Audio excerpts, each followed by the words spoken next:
So apologies for that. So we can begin, and we'll begin with a word of prayer. So respecting all the regions, let us pray. Heavenly Father, King of glory, we come unto you, Father, this morning. We thank you so much, Father, for this, Father, you brought us, Lord. We commit this training, Lord, unto you. We pray that, Father, be with us as we begin and even as we end. In Jesus' name we pray and believe. Amen. Please let me have an amen.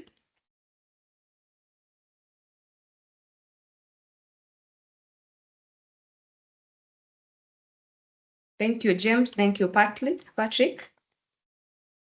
So my name's Charity Dibu, and I'm your trainer for today. I'm part of the RWK and Associates, and it's an honor to have you here this morning so that we can share insights and also dig deeper into the hospitality industry and be able to learn on the tax implications that are there, because tax is here to stay. So we'll need to have a lot of information so that we can be able to run our businesses. So thank you so much for taking this moment to join us. And I hope this training will be insightful and that you're going to learn a lot. So if in case you have any question during the process of our training, just drop it on the chat box. I will respond at the end of the training, and also my team is ready to respond to any of your questions. So thank you once again. So we have a quote from Benjamin Franklin, which says that in this world, nothing is certain but death and taxes, which is true. And I hope it's true also for you. So the content of today's training, we are talking more of basically looking at the hospitality industry and the tax implication that is there. So we are going to look at the types of taxes for businesses in the hospitality industry. We're going to look at the electronic tax invoice management system, which is the eTIMS. We're going to look at the filing using the auto-populated sheets. We're also going to look at the tax compliance. We look also on the tax planning strategies, tax audits, tax amnesty, and also we are going to have a look at the finance bill for 2024 on the proposed changes that are there. So we'll be able to look at each and every of these taxes, mostly in the hospitality industry and also in the other industries. They cut across all the industries.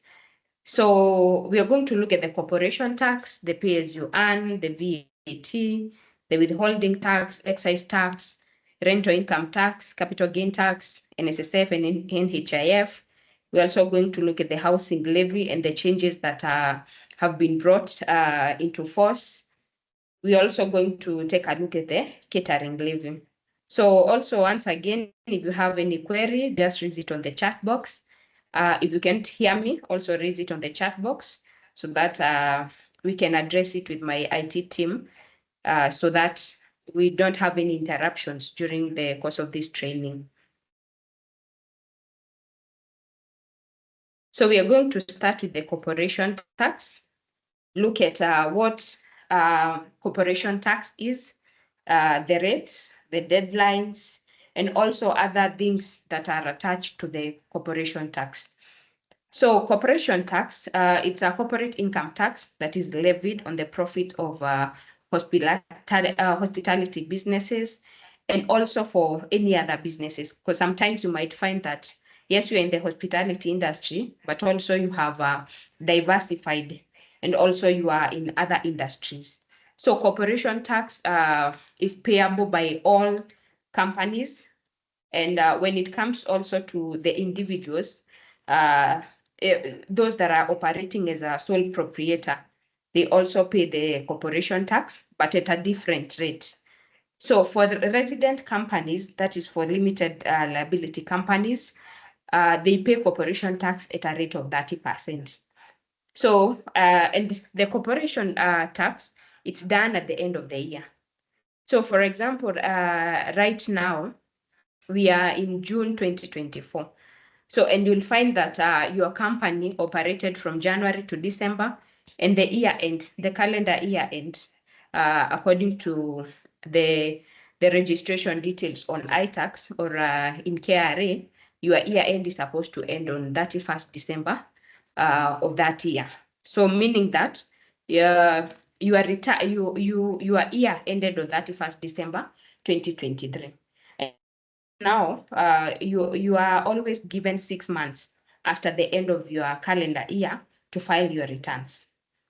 So after 6 months, by the end of the 6th month of the following year, you're supposed to file your corporation tax and pay 30% of your gains of the profit that you got. Or if you don't have a profit, you're supposed to declare to KRA that you made sales of this amount, you incurred purchases of a certain amount, and the expenses that you have incurred, and you have made either a profit or a loss in that particular year. So it means that your books of account need to be audited by an independent auditor so that they can be able to file these returns on iTax. So another thing you need to note when it comes to corporation tax is that when you have a payable of taxes of more than 40,000, you're supposed to have computed. So, for example, if you have been operating for quite some time, so you're not a new company in the hospitality industry. So it means that you filed your return for 2022.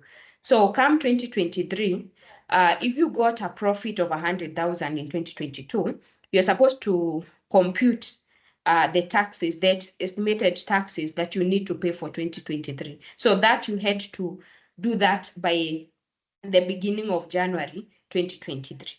So if you got a profit of 100,000 and you paid taxes of 30,000, or if you paid taxes of 100,000, then KRA expects that come the next year, you're going to pay more tax by 10%. So the 100,000, you're supposed to multiply it by 110% to show an increment of 10%. So meaning that KRA expects that this coming year, unless anything changes, you're supposed to pay taxes of 110,000 and even more. So the 110,000, you need to pay it in advance even before you close the year. So you're supposed to divide that 110,000 into 4 equal installments. So meaning that you're supposed to pay quarterly installment taxes, which are due by the 20th day of the 4th. That is, if your year is ending December, by the 4th of April, by the 20th of April of 2023, you had to pay the first installment. The second installment, you're supposed to pay it by 20th of June 2023. The third by 20th of September 2023, and the fourth installment by 20th December 2023. So if now your audited accounts have been computed and you're supposed to pay taxes of 200,000, you've already paid to KRA 110,000 in advance. So you have a balance of tax of 90,000. That balance of tax, you need to pay it by April of the 4th month after the end of the financial year. So after 2023 ended, we assume that you paid your installment taxes. Then by 4th of April this year, you had to pay the balance of tax of 90,000 to KRA. So if you fail to do all that, then there are penalties that are imposed. And we are told that late filing of returns, they normally attract a penalty of 5% of the tax due, or 20,000, whichever is higher. Late payment incurs a 20% penalty and an interest of 1% per month on the unpaid taxes. So it means that, for example, now, assuming we never did our installment, we never paid our installment taxes in 2023. So let us make our books right this year. We could have not paid the first installment for 2024. So it means that you can compute the taxes that you expect to pay in 2024. So meaning that if you expect to pay 200,000 in 2024 as taxes, then divide that amount and make sure that you pay it in 4 equal installments. So, like for example, the second installment is due tomorrow, that is 20th June 2024. So that is all about the installment taxes. But also now, your year, we have said that it has ended in 31st December 2023. You need to file your returns. That is, have your books audited by an independent auditor.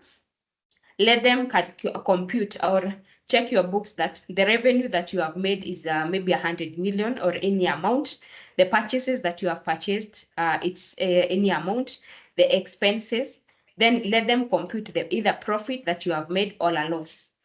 Then, because you never paid your installment tax, then it means that you're going to be charged some penalties and some interest.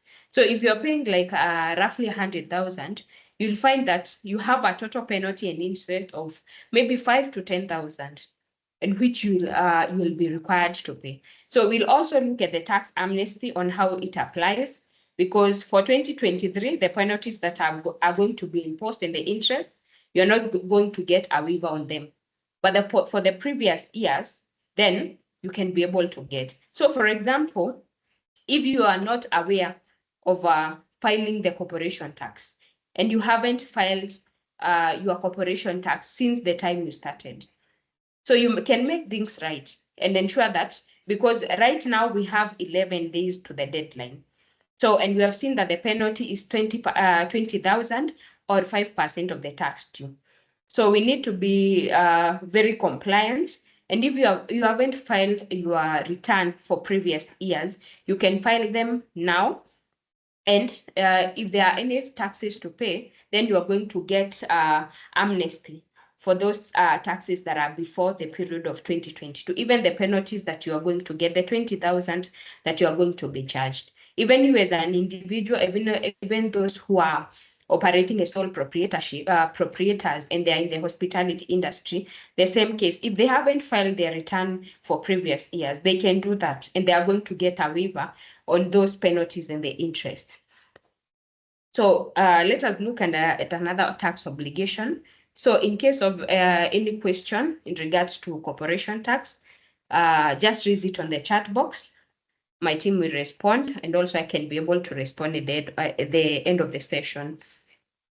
Then we also have an attendance register on the chat box. So also kindly register yourself so that you can be able to get access to the notes. So let us look at the pay as you earn. And basically, it is a mandatory tax levied on all employees on a monthly basis on their salaries. So as the name says, pay as you earn. So it's basically for the employees, but the person who is obligated to deduct and remit is the employer. So as an organization or a firm in the hospitality industry, I know you have employees. And sometimes you'll find that an organization, you have been operating for quite some time, but you don't have a pay obligation because you say that the amount that I pay to my employees is below the threshold of 24,000.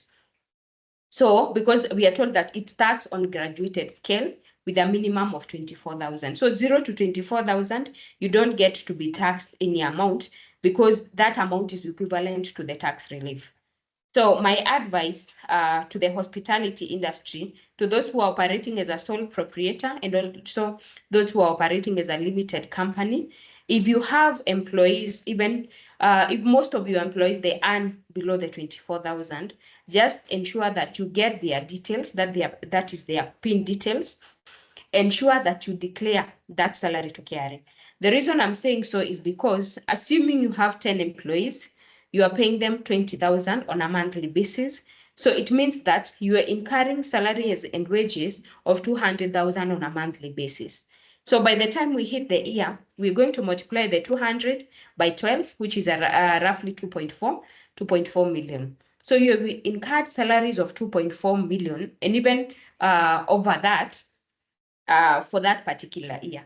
But KRA isn't aware of any amount because you don't have a pay obligation. So KRA also, they assume that even come at the end of the year, you are not going to claim any salaries and wages.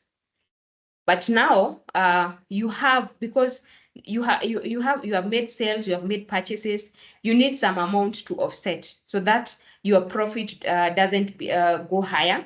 And also because the higher the profit, the higher the taxes that you are going to pay. So because salaries and wages, they are allowable expense. So you file your returns and you say that you have incurred salaries and wages of 2.4 million.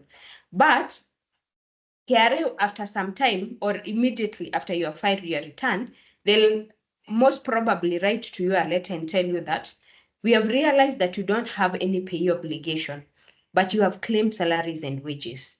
So because you don't have a pay obligation, we are going to disallow the 2.4 and we are going to charge 30% on that amount. So 30% is quite a huge amount of money based even on how we are operating currently.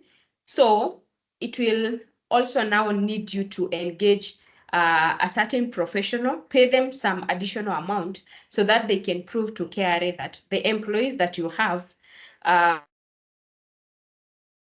and that's why you haven't registered for pay as you earn.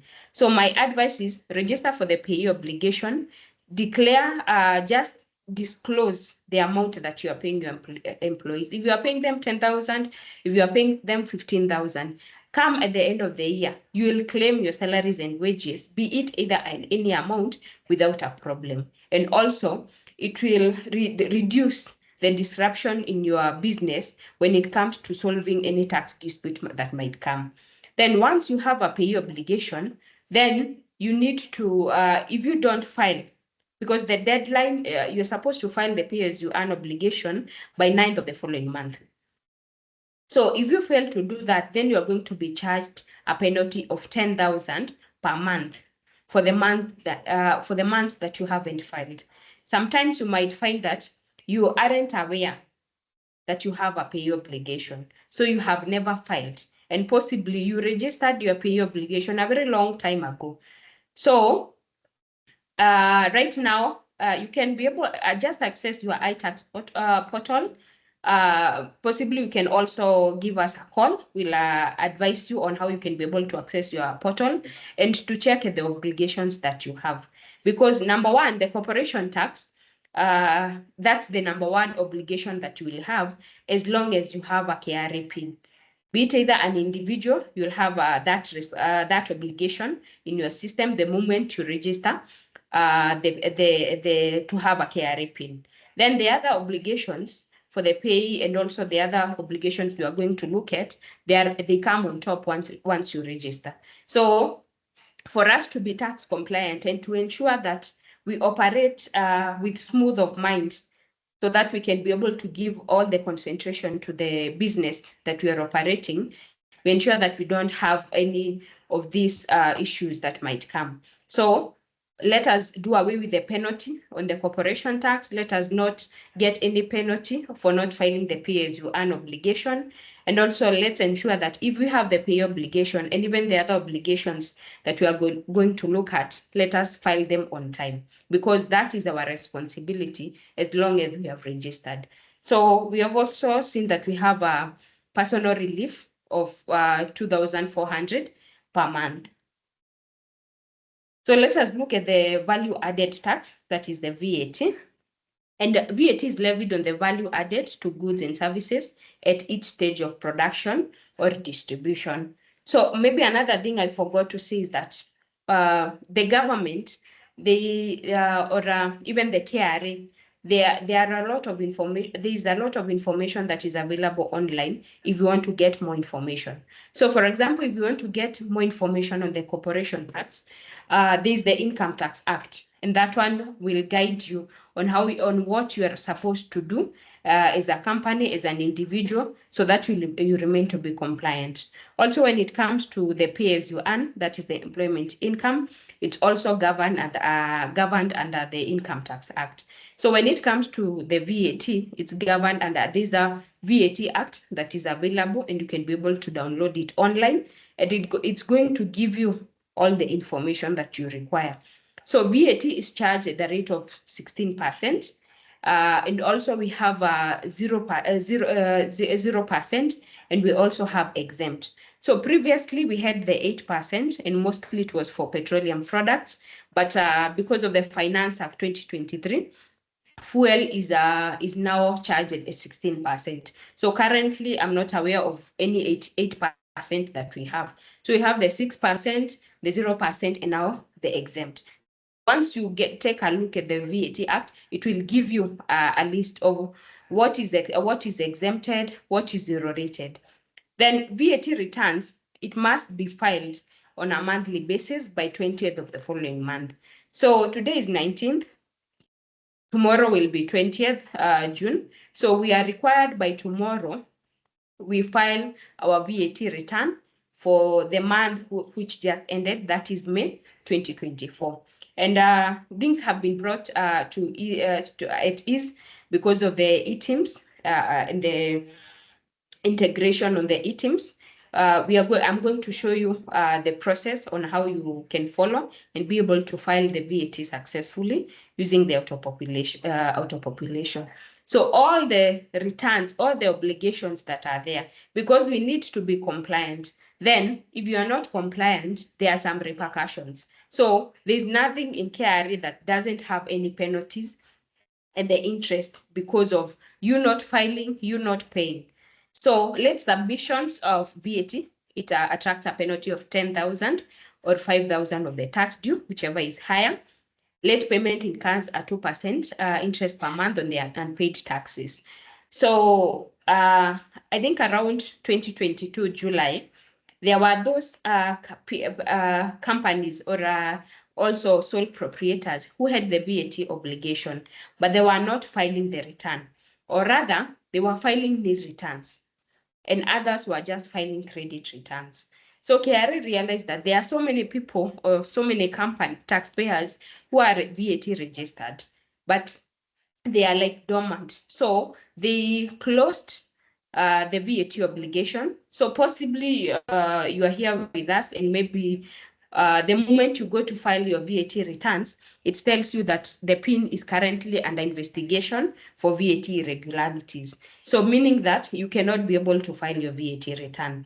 So it means that you have been placed under something we call the special table. And for the special table is whereby if you want to be removed into or be able to be given that authority to file the VAT return, there are some documents that you need to submit. So if you are filing the returns, you'll need to provide the bank statement to show that there's no income you have been getting. You need to submit maybe the purchases and the sales ledger. You need to provide so many documents so that you can be able to convince KRA that I've been filing nil return or credit return because I am not into business. So once KRA is convinced that you have been filing the return because you're not operating, then they'll be able to open your VAT and you'll be able to file.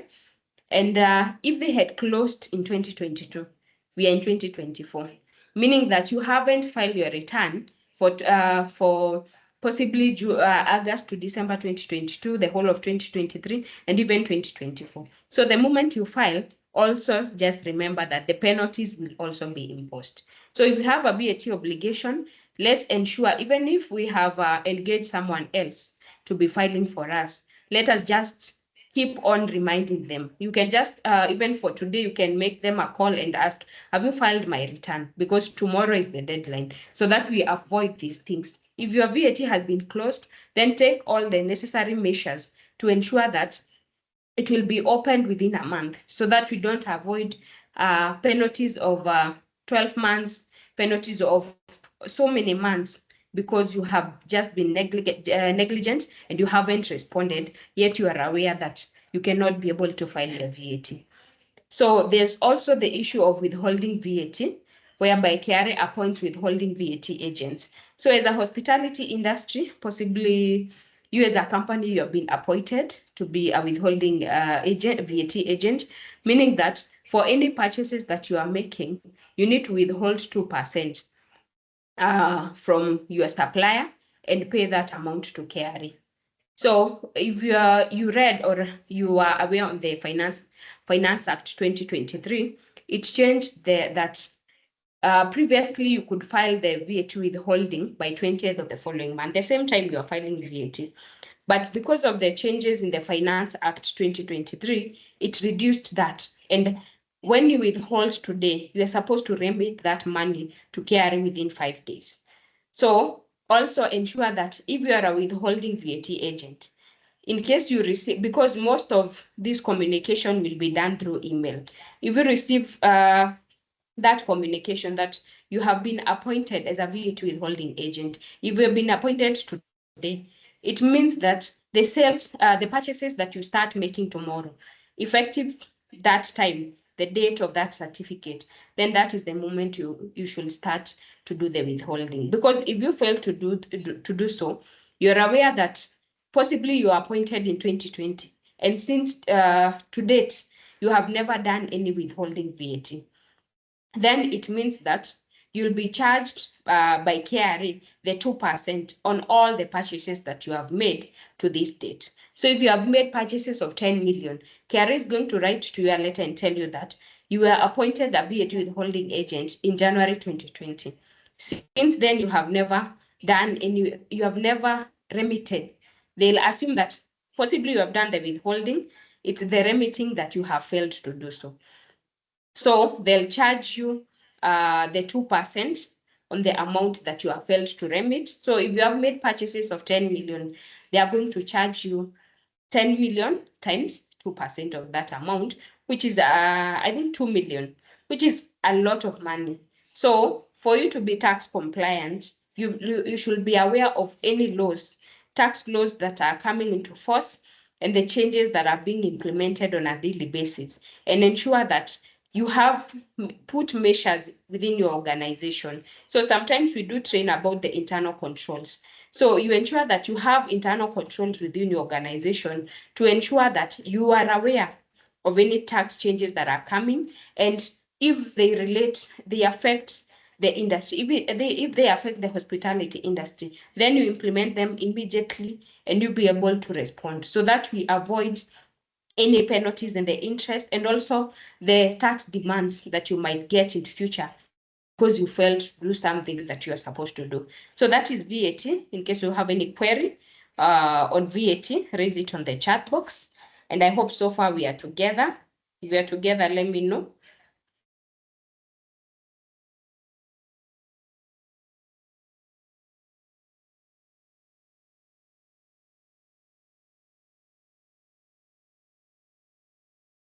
Thank you, James. So we can proceed to the other type of obligation. So let us look at the excise duty.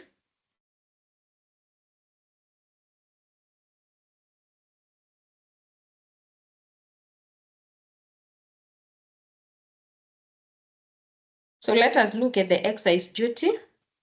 So excise duty is a tax on specific goods and services, such as alcoholic beverages and tobacco products. And it varies depending on the product. For example, these alcohol beverages, they have different rates based on their type and alcohol content. And also an update on the excise duty, we are going to look at some proposed changes on the finance bill for 2024. And also it affects the alcohol content, the excise duty on an alcohol content for alcoholic beverages. So we are going to look at that. Then the returns are filed monthly by the 20th of the following month. So by tomorrow, you are supposed to file your excise duty. Failure to which it's going to attract a penalty of 10,000 or 5,000 of the tax due, 5% of the tax due, whichever is higher. So late payments incurs 2% interest per month on unpaid taxes. So as I've said, all the obligations, they revolve around the penalties and the interest. So you as a taxpayer, there's an obligation that you have, that mandate, to ensure that the deadline that is given, you adhere to it and you comply to it. Failure to which you're going to have issues of paying penalties and paying interest. So we go on to the next. So let us look at the capital gain tax. So CGT is a tax that is levied on transfer of property situated in Kenya, acquired on or before January 2015. So CGT, that is capital gain tax. It's that tax on the transfer of property. So also, because for the excise duty, I had talked about the Income Tax Act and the VAT Act. When you go to the excise duty, there's the Excise Duty Act that is available also online, and it's going to give you a guideline on what you are required to do as a taxpayer in regard to excise duty. When it comes to the capital gain tax, it's under the Income Tax Act. So just go online, download the Income Tax Act, and you'll be able to get a knowledge, and it will help you even when you are running your hospitality business. So CGT is declared and paid by the transferor of the property. So for example, if today I'm transferring land to someone else, if I had bought that land at a certain amount, then I want to sell them. If I had bought that land at 500,000 and I want to sell that land at at possibly 1 million or even 2 million, then also I'll take the selling price that I'm doing now. If it is the 2 million, I'll deduct the purchase price, which I bought, whatever year that I bought it. Then also there are other adjustment costs that I have incurred. So possibly I might have engaged a lawyer, a revaluer, to do the valuation of my land so that I can be able to sell. So there are those adjusted costs that you have incurred. So once you take a look at the Income Tax Act, it will guide you before you compute the CGT at the rate that is given. What is something that is allowable when it comes to when I'm filing the CGT. So the rate, it changed from 5% to 15%. So they basically increased it by 10%, and that was effective 1st January 2023. So if I was transferring land in December 2022, I could have paid CGT at the rate of 5%. But if I transferred that land in January, then I will be paying CGT at 15%. So you also need to be aware of all these changes that are happening.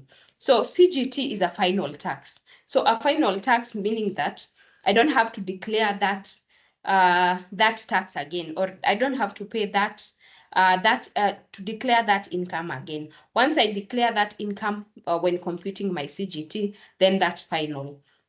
So it's not subject to further taxation after payment of the 15% rate of tax. So the net gain, as we have said, is sales proceed minus the acquisition and the incidental cost that you incur.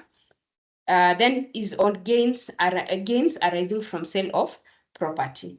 So also when you are able to check the Income Tax Act, if I'm an individual and I'm selling land of at 2.8. When you check the Income Tax Act, these are an exemption. So it exempts individuals who are selling land below 3 million from paying CGT. So if you are not aware, then you will go ahead, because I think the system will allow you to be able to file and pay the CGT. So for those people who are aware, they'll not, and they are selling properties, land which is below 3 million, then they'll also see and become aware that they are exempt from CGT. Also, when it comes, you can also read this part on the agricultural property when it being transferred by an individual, and also that that is outside a municipality. So in case of any question on CGT, raise it on the chat box. We'll be able to respond. So as we continue with the tax obligations, we also have other taxes. We have the withholding tax. We have the withholding tax, which is tax deducted at source. For example, tax on professional services.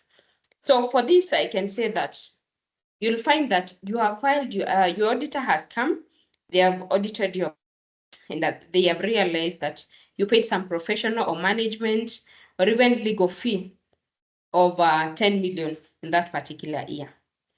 So this professional and this management and also the legal fees, they are allowable expenses. And when we talk about allowable expenses, they reduce your taxable liability. So when you claim professional fees of 10 million, KRA is aware that you engage a professional. And when you read well the Income Tax Act, it will tell you that when you engage a tax professional, you are supposed to withhold 5%. So also there's a change on the finance bill for 2024, whereby previously if you could have paid a professional 20,000, you're not mandated to withhold. So you're only mandated to withhold when you are paying them 24,000 and above. But in the finance bill for 2024, they are going to remove that cap. So if you are paying any amount, then it means that you need to withhold 5%. So we go back to the instance that I said that you paid a professional fee of 10 million. So what KRA will do, they write to you a letter and tell you that you pay 5% of the 10 million. The same case when we talked about you the hospitality business being appointed to be a withholding agent and you fail to withhold. KRA is going to demand and tell you that you haven't remitted 2%. So the same case will come when you have paid professional services of 10 million and you haven't remitted any withholding. So they are going to say that, write to you a letter and tell you that it's either you pay the 5% on the 10 million, which is roughly possibly 500,000, or we are going to disallow the amount. So let us be aware on the acts that are available. Let us read them through. And also, I think we have something special for you if you want to learn more and be able to understand more on the tax. And also, because sometimes interpreting the act, if you are not aware, you might not interpret it the way it's supposed to be. So also you can engage a professional, and also there are online maybe courses that are available whereby you can enroll and be able to know and understand, so that each and every change that happens, you'll be able to interpret that law and see how does it affect you as a taxpayer. So also we have the rental income tax. So as a hospitality industry, you might also be having some rental income that you are getting. So rental income tax, we have, it's normally known as we have MRI, the monthly rental income. So the gross residential rental income between 288. So it means that if you have some residential rentals and you're getting income from them, if that income is between 288,000 and 15 million per annum, you're supposed to file the monthly rental income, and you're going to be charged 7.5. So if you are earning, you're getting residential rental income of 200,000 or even 100,000 on a monthly basis, then you're going to pay 7.5% of that. And this rate changed through the Finance Act for 2023, and it was effective from 1st January 2024. Because previously we had the 10%. So currently we have the 7.5. So it's payable on a monthly basis. Also, if you're in the hospitality industry and you also have the rental income, you're supposed to file it by 20th of every month. So by tomorrow, you need to file the rental income tax. And if you fail to do so, you will get if you are a sole proprietor, you'll have a penalty of 2,000. If you are a company, you'll have a penalty of 20,000. Also, if you haven't filed your MRI, which you are supposed to file by tomorrow, there are some changes on MRI whereby you need to first, before you file, you need to update the property details. The property details in that you will be required to show the LR number or the title number of that building that you own, the location where it is located, and also where the tax area. So if it is if your building is within Thika area or Nairobi, you'll need to select the tax station. Also, you will also, if it is a story building, you'll need to declare to show how many floors do you have and how much income do you anticipate to get. So also that's a new update on the rental income, which is more of you disclosing the exact location where that property is situated. Because previously you could just go and file and say that I've gotten a 200,000, so it automatically computes the 7.5. Then also there's the rental income. So the rental income that is above 15, because we have for MRI, it's between 288 and 15 million. So for the rental income that is above 15 million per annum, it is taxed at either individual graduated scale or corporate rate of 30%. So when we say that it is taxed at the individual graduated scale rate, we are not going to take the 15 million per annum and multiply by 30%, we are going to use to deduct some allowable expenses. So the purchases that you have incurred, if you have an income of 20 million and we have some purchases of 15 million, then we are going to deduct that. Also deduct the expenses that we have incurred, the salaries, the wages, the electricity, the water, all those expenses that we are incurring in our hospitality, in our rentals, then we'll be able to use that. So additionally on this, if also aside from you operating a hospitality industry, you also have some commercial building. So commercial in that it is used for running businesses, not for residents. So it means that you need to charge VAT. So also when you're filing your VAT for the hospitality industry, you need to ensure that you include the VAT that you are getting from the commercial property. So I hope that is in order. In case you have any query, just let me know.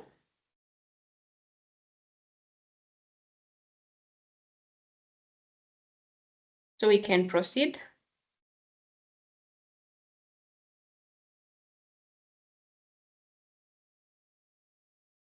So also in case of any question, just raise it on the chat box. We'll be able to respond.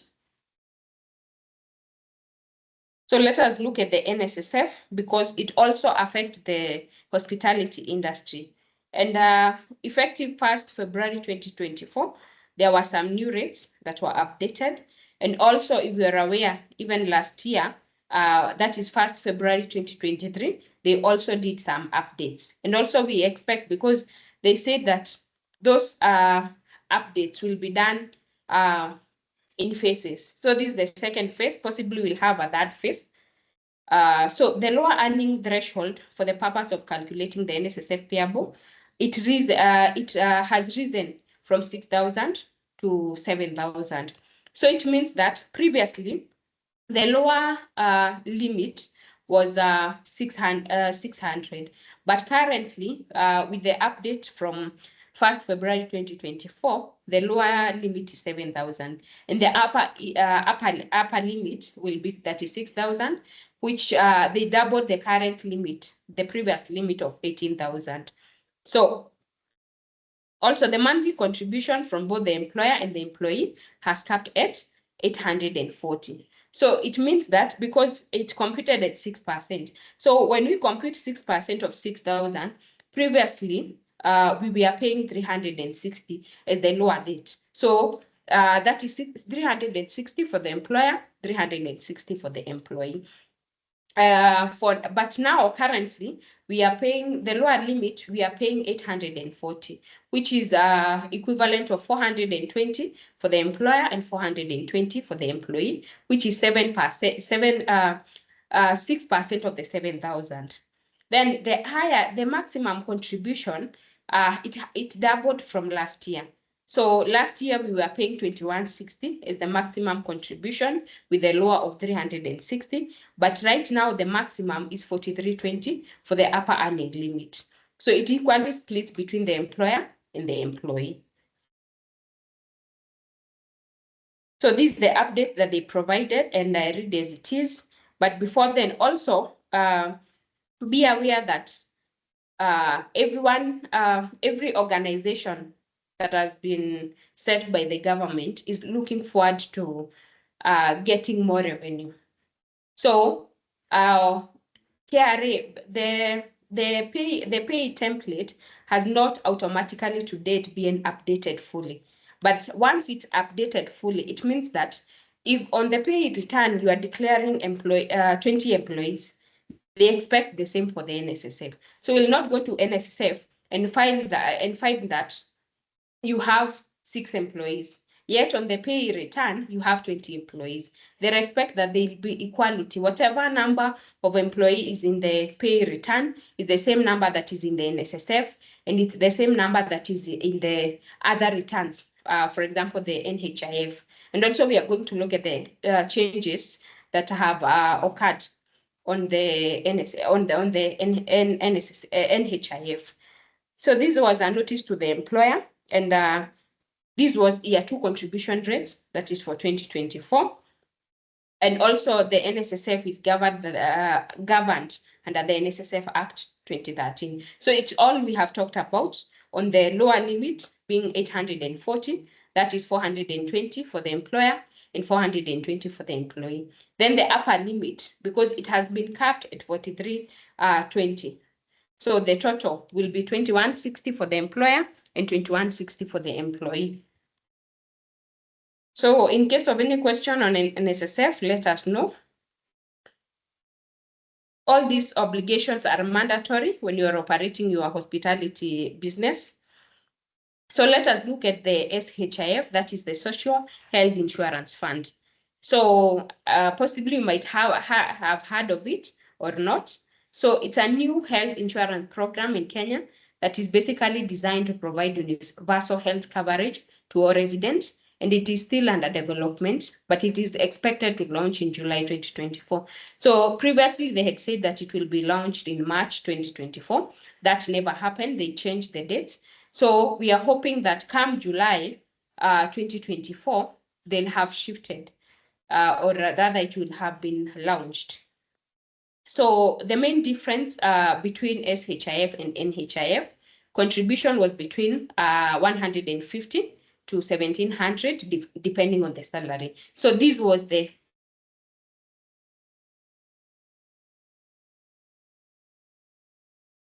so 1700.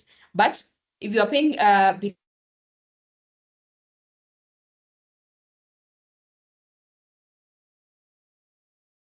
contribution you're supposed to make on NHIF. So when it comes to SHIF, so possibly effective July 2024, the contribution will be 2.75 based on the income with a maximum of 27,500. Also, we're going to see some changes or some proposals on the finance bill for 2024, both for SHIF and also for housing levy. So the self-employed individuals and voluntary contributors, they are still paying 500. But come July 2024, unemployed Kenyans will pay a minimum of 300.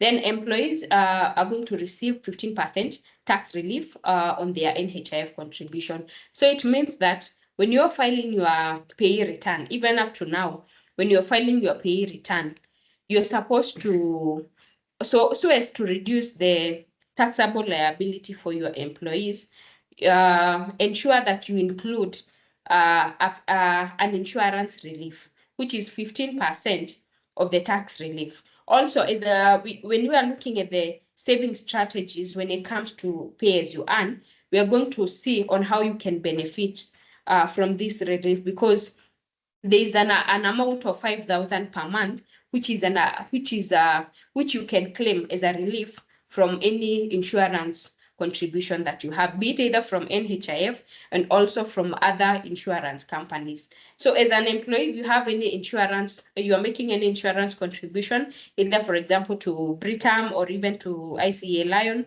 ensure that you provide this documentation to your employer so that when they are doing when they are computing the payable, they can be able to use that documentation and claim the insurance relief on your behalf.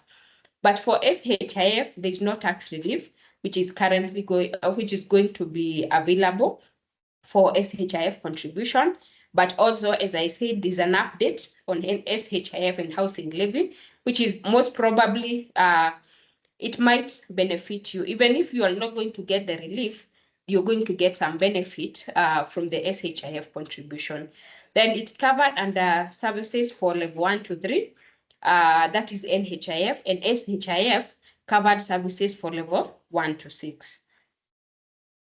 So we can look at some contribution comparison between NHIF and SHIF, whereby if currently you are earning 20,000, you are contributing currently to NHIF 750.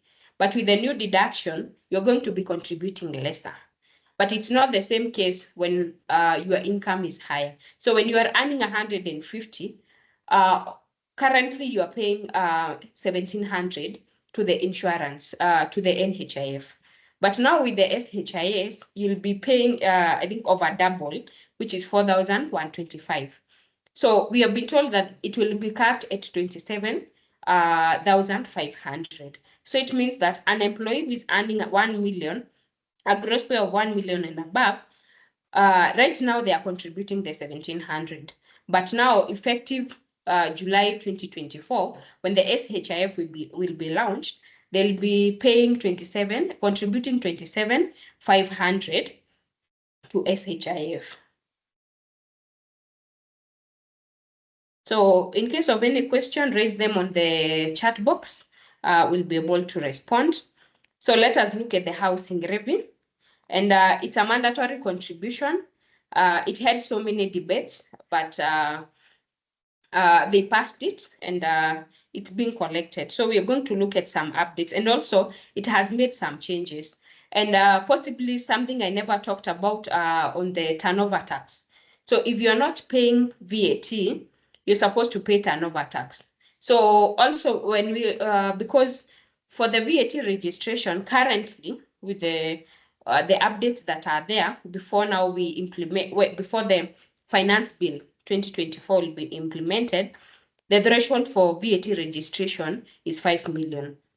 But we are going to look at the changes when it comes to the proposed changes on the finance bill for 2024. So if you are making below 5 million, previously you were supposed either to voluntarily register for VAT or you register for TOT. So if you are registering for TOT, the rate through the Finance Act 2023, effective 1st July 2023, it changed from 1% to 3%. But there was an update in February after the Housing Levy was passed, where through the Housing Levy Act, they changed the rate of TOT, that is turnover tax, to 1.5. I'll read in the next one so that you'll be able to understand. But also, in case of any question, just raise it on the chat box. So housing levy, it's just at the rate of 1.5 of the gross monthly salary, matched by employer 1.5. So if you, as a hospitality company in the hospitality industry, you're supposed to file housing levy for your employees. And there's the deduction, you're supposed to deduct them. And also there's the portion whereby you're supposed to contribute for them. The same case you're doing for NSSF. The employer is paying 6%, the employee is being deducted 6%. So when it comes to housing levy, the employee will be deducted 1.5, and the employer will match the same by contributing 1.5% to the employee. So the deadline for filing is 9th of every month. And this because it's filed together with the payee obligation. So if you are aware on how VAT pay is being filed, there is a section whereby we have the housing levy. There's a section specifically for that, whereby you feed the details, that is the ID and the PIN for the employees, and you declare the gross income. So it automatically computes the employee will be deducted 1.5, the employer will contribute the 1.5. So the penalty for payment is 3% of the unpaid amount. So it means that because the deadline of filing is 9th of every month, the same date, 9th of every month, you're supposed to make payment on the housing levy. So the gross monthly equals the basic salary and the regular cash allowances. So because it's filed together with the payee, when it comes to generating a payment slip, they are going to be generated separately, because for housing levy, it's under the agency revenue. So also, if you have any challenges on all the returns that we have talked about, we normally have a free consultation, a 30-minute free consultation. Also, my IT team will be able to drop that on the chat box, and you can be able to book a consultation with us and ask any question or any clarification that you might need in regards to any types of return. So the Affordable Housing 2024. So there's an act. If you can be able to, and the act you'll be able to find it online. You can be able to download it. It's going to help you. You are mandated to. So we have talked about the 1.5, and it's specifically because of the issues and the cases that were there. They started. It began in July 2023, but because of those changes, they now effected through the Affordable Housing Act. They say that it's supposed to be collected. That is effective March 2024. So currently, housing levy is it's being collected. So employers who deduct and pay affordable housing levy are exempted from paying affordable housing levy on their own gross income according to Section 5, subsection 2 of the Affordable Housing Act 2024. So that is the employers. But when you are an individual and you don't, meaning that those who do not have a pay obligation, we're going to look at an update that was done by KRA for on an additional information when it comes to them collecting housing levy. So we have talked about the due date and also the late payment penalty of 3%. So we also something to note is that the iTax system, it was updated to allow taxpayers to generate a payment slip for both the principal amount and the penalty for Affordable Housing Act. That is, and we have said that it's categorized under the agency revenue. So then you go to the housing levy. In case you have any challenges when it comes to navigating through the iTax, because it's very important, you as a business owner, you as a taxpayer, and if you are an accountant of a hospitality company, then you're supposed to be able to be well versed with the iTax portal, so that anything that happens, anything that you require, and you can get it through the iTax, you'll get it easily. Then we have also said that you are supposed to generate the payment slip separately from the pay-as-you-earn. So this is the public notice that was shared. That was on 6th May 2024. And I'll just read it as it is, and then I'll explain. So the KRA recognizes and appreciates your invaluable contribution to Government of Kenya Revenue Mobilization. The Affordable Housing Act 2024 introduced affordable housing levy for all persons. This is therefore to remind you to remit the affordable housing levy by the due date of 9th of every month, starting this month of May 2024. For clarity, affordable housing levy will be charged at the rate of 1.5% on the gross income received or accrued. So when it was introduced in 1st July 2023, they said it was on employment income. So that is for those employees who are earning.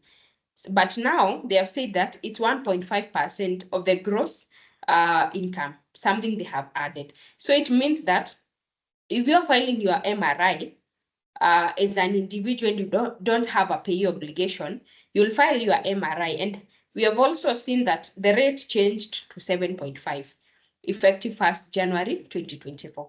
But on top of the 7.5, you are also required to pay 1.5% of the rental income that you have earned and pay to affordable house and pay as an affordable housing levy. So meaning that the rate could have changed by possibly 1%. So not the previous, the one they had said that it has reduced to 2.5 because they have already now taken the 1.5. Then also gross sales receipt amount chargeable to turnover tax. So if you are filing turnover tax and you don't have a pay obligation, you don't have employees, and you are an individual, then you're supposed to pay 1.5. So the rate for TOT reduced again from 3% to 1.5. Previously, it had changed from 1% to 3%, but now effective March 2024, it changed to 1.5.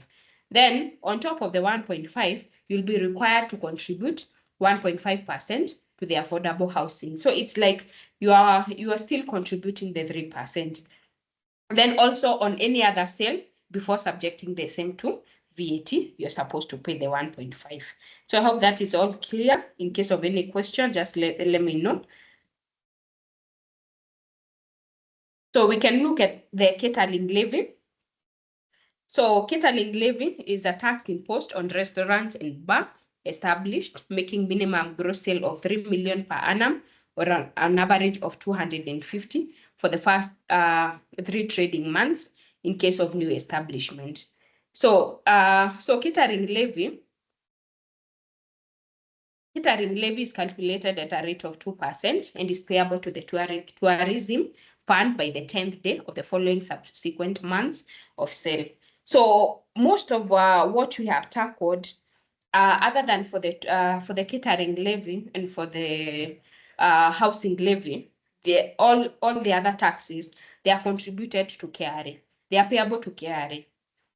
But I know in the hospitality industry, there are so many other levies that are attached. So we might not, because we might not be able to tackle all the areas, all the levies, because we handle specifically the taxes that related to the contribution that you make to KRA. So we have tackled all the contributions, all the taxes that you need to pay to KRA. But on top of that, I'm aware, and I know possibly you might share other levies that you pay on top of what we haven't talked about. So catering levy is calculated at a rate of 2%, payable to the tourism fund by the 10th day of the following subsequent month of sale. So we've said the 2% is on the gross sales that you are making, and we have seen there's a cap whereby we have said that the minimum, if you are making minimum gross sales of 3 million per annum or an average of 250, that is for the new establishment for the 3 months, you're supposed to pay catering levy. Then we have also seen on the deadline, that is the 10th day of the following subsequent month. So the 10th has already passed. So unless now for June, we are going to file by 10th of July.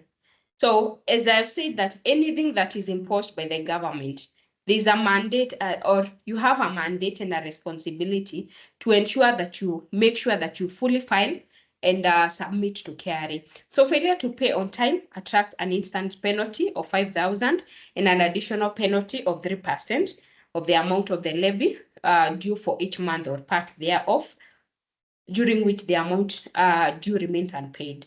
So catering levy is intended to finance the development of tourist products and services, marketing of Kenya abroad, and research. So that is all about catering levy. In case of any query, just raise it. So we have looked at so many types of taxes. In case you need more clarification, you need to learn on the step-by-step guide on how you need to file. Then, as I said at the beginning, we have something special for you. We're going to share as we as we are about to end the session. So let us look at the eTIMS, which is the topic of the town everywhere we go. And eTIMS is basically a digital platform implemented by the Kenyan government that facilitates electronic invoicing for businesses and taxpayers to enhance tax compliance and monitoring. So if you look at everything that we have tackled and possibly any other thing that might have been trained elsewhere or even by RWK, you'll see that tax compliance and monitoring is the topic everywhere. You don't miss on the tax compliance because it's very important for you to be compliant. So effective 1st January 2024, any business expenditure lacking proper support from a valid electronic tax invoice will not be eligible for deduction for income tax purposes. So penalty for non-compliance is 1 million, which is a very huge amount of money for you to pay. So it means that for you not to be charged this penalty of 1 million, you need to be compliant, and not you ought to have been compliant, because they had said that the deadline for you complying to eTIMS, even though some are still complying right now, you are supposed to comply by 31st March 2024. So if you haven't complied to the eTIMS, then it's wise for you to do that immediately to avoid this penalty of non-compliance. So there's some exemption from eTIMS invoice. We have emoluments, we have imports, investment allowance, interest, air passenger ticketing, and also there's another exemption that we are going to look at when as a proposal for the Finance Bill 2024. So we have various types of eTIMS solution based on how you operate. So I'm just going to read through. The reason for this is because you might find that you are not only operating a hospitality industry, you are also in other industries. So this will help on how you're going to be compliant in other types of businesses. But also when it comes, because for the hospitality industry, you're either selling a service or a good, then it will also, you'll be able to know on which eTIMS solution, if you haven't complied, which are you supposed to pick.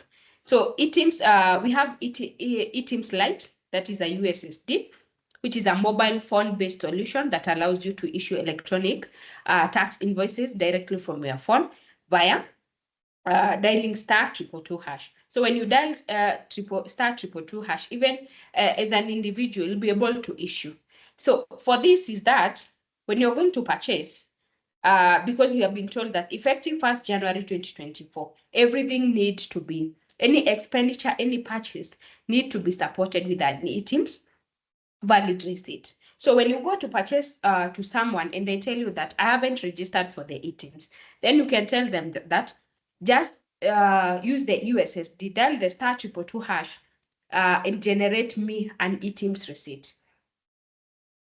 Because if they fail to do that, then you'll opt and say that let me go to and buy and purchase from someone else, which who is eTIMS compliant. Then we have eTIMS Lite Web, mostly found on the eCitizen, which is a simplified online system for businesses with minimal transaction, especially those registered with individual PINs. So for the eTIMS Lite, you can register it for yourself automatically and you'll be approved. But for the others, there's a procedure that you need to follow, the registration procedure and you await approval from KRA. Then we have the eTIMS portal. And I know maybe most of you, they use the eTIMS portal, which is an eTIMS solution designed for businesses in the service sector. So if you're in the hospitality industry, but you are just providing services, then you can be able to use the eTIMS portal. So either a consultant, salon, or a tour operators will be a good fit because they're in the service sector. So we have eTIMS Client, which is a software installed in laptops, desktop, that is suitable for taxpayers dealing with goods and or services. So this might apply to maybe most of you. You're in the hospitality industry, but you are not only dealing with the services, you also have the goods that you are selling. So it means that you'll need to register for the eTIMS, and this software will need to be installed either in your laptop, in your desktop, and even sometimes in your phone. And also for you to be aware is that you cannot dispose this laptop or even this desktop or that phone without an approval from KRA, so that it doesn't seem like there's an information you want to tamper with. So you must get an approval from KRA because before you dispose that phone or that laptop. So there's also the online sales control unit, that is OSCU, which is a system to system integration solution that is ideal for taxpayers using an online invoicing system. So for example, subscription-based services, online travel, etc. Then lastly, we also have the virtual sales control unit, which is a system to system integration solution that is ideal for taxpayers using both online and offline invoicing systems. So in case of any query or you have challenges, you already have a system, but you need to integrate it with the eTIMS, you can always contact us and we are going to help you because we have partners with some system integrators. Also, those integrators that are approved by KRA. So basically, as I've said that the deadline was 31st March 2024. So it means that the eTIMS deadline has lapsed. So what does it mean for your businesses? Assuming you have already complied, what does it mean for your businesses? So it means that you need to adhere to the eTIMS protocols, and you'll be able to adhere once you are aware on what is happening. So we need to source for knowledge and source for information on whatever thing that might affect your business and ensure that you implement it within your organization. Then you also need, it means that there's the pre-population tax return under eTIMS. We're going to look at the procedure. Right now, 20th is tomorrow, and possibly you haven't filed. But there are also some challenges that are there, which I'm going to talk about. So it also means that you should ensure meticulous tax record keeping, which is very important. And this means that you are compliant with everything. And also you have put into place some internal controls within the organization. Then it means that there's the real-time transmission of transaction and transmission of data under eTIMS. So it means that when you generate a eTIMS invoice right now, it's going to be automatically transmitted to KRA. So even if right now we are at on 19th June, KRA is already aware that you have made a sale or even you have made a purchase on this particular date. So it allows for real-time transmission of data. So also there's the automation of VAT registration based on revenue threshold. And as I said, there's a proposal of changing the VAT threshold, which is something good because we have been affected by inflation. And the 5 million, the worth of 5 million, possibly 3 years back, it isn't equivalent to the 5 million right now. So they are proposing to increase the threshold to 8 million. Then validation of VAT return declaration against eTIMS data, you can be able to validate. So there's the checkers that are available online, the control unit checker and the control invoice checker. So whereby if you purchase something and you want to check the genuinity of that receipt or that invoice, you can be able to use the iTax portal and validate to see that invoice whether it's good. Then non-compliance with eTIMS may lead to heightened audit activities by the KRA. Then there's also the issue of greater visibility of compliance metrics through eTIMS, which is expected to promote greater tax compliance among businesses. So because technology is improving on a daily basis, so that's why we even through eTIMS, we are embracing technology and also to make sure that compliance, the rate of compliance has increased. Then there's the auto-populated estimates of corporate and installment tax because KRA will already be aware that you have purchased, you have made sales of this amount, you have made purchases of this amount. So they tell you that you haven't, this is the corporate tax they estimate. So if you fail to file your returns, then there's when it comes to assessment, because for all the taxes that we have talked about, it's all about self-assessment. You are the one who is self-assessing. You are telling KRA that I've made these sales, I've made these purchases, this is the amount according to the best of my knowledge, this is the tax I need to pay. But when you fail to do that, then they are going to do a default assessment. And using these auto-populated estimates, they might be able to do the default assessment into your system. So let us look at the e-filing, that is filing of the auto-populated VAT returns in iTax, because this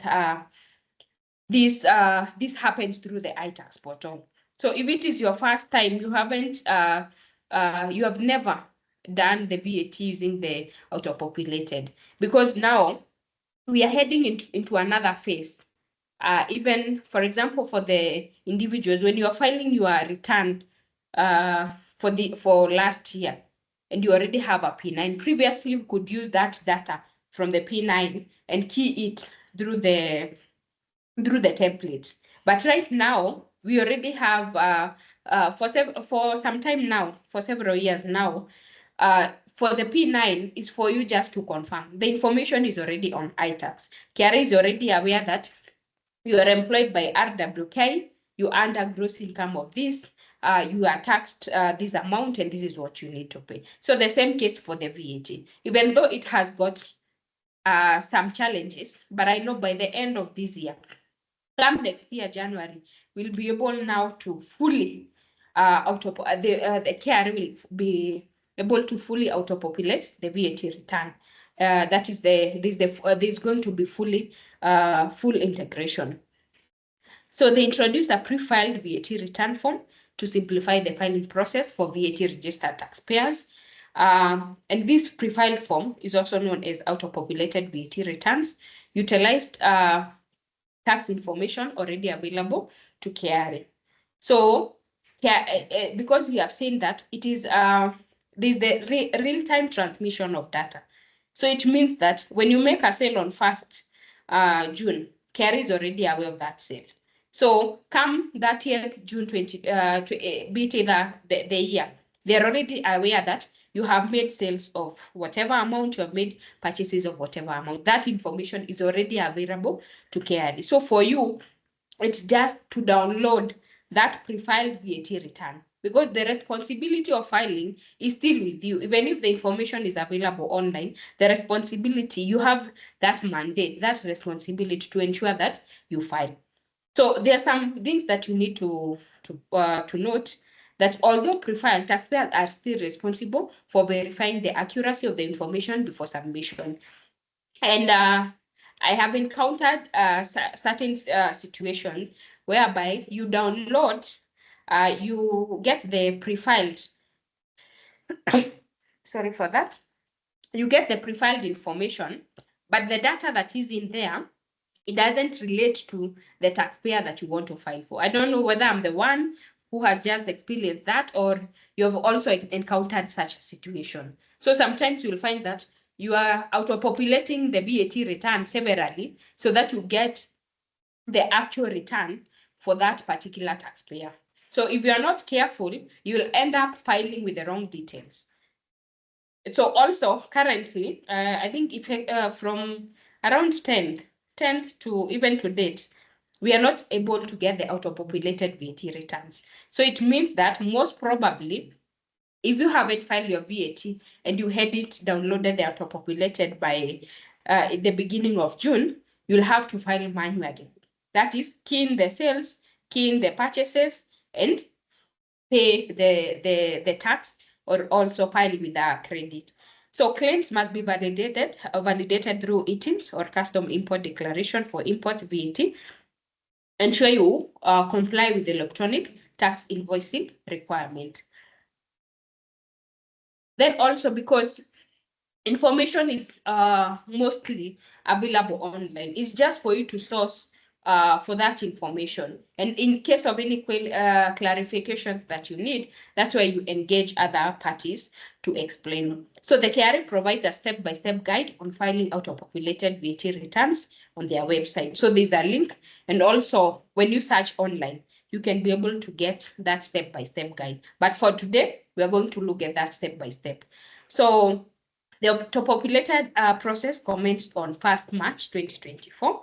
By then it was so effective, but for this month, I think we have some quite of a challenge, but I know KRA is working towards it.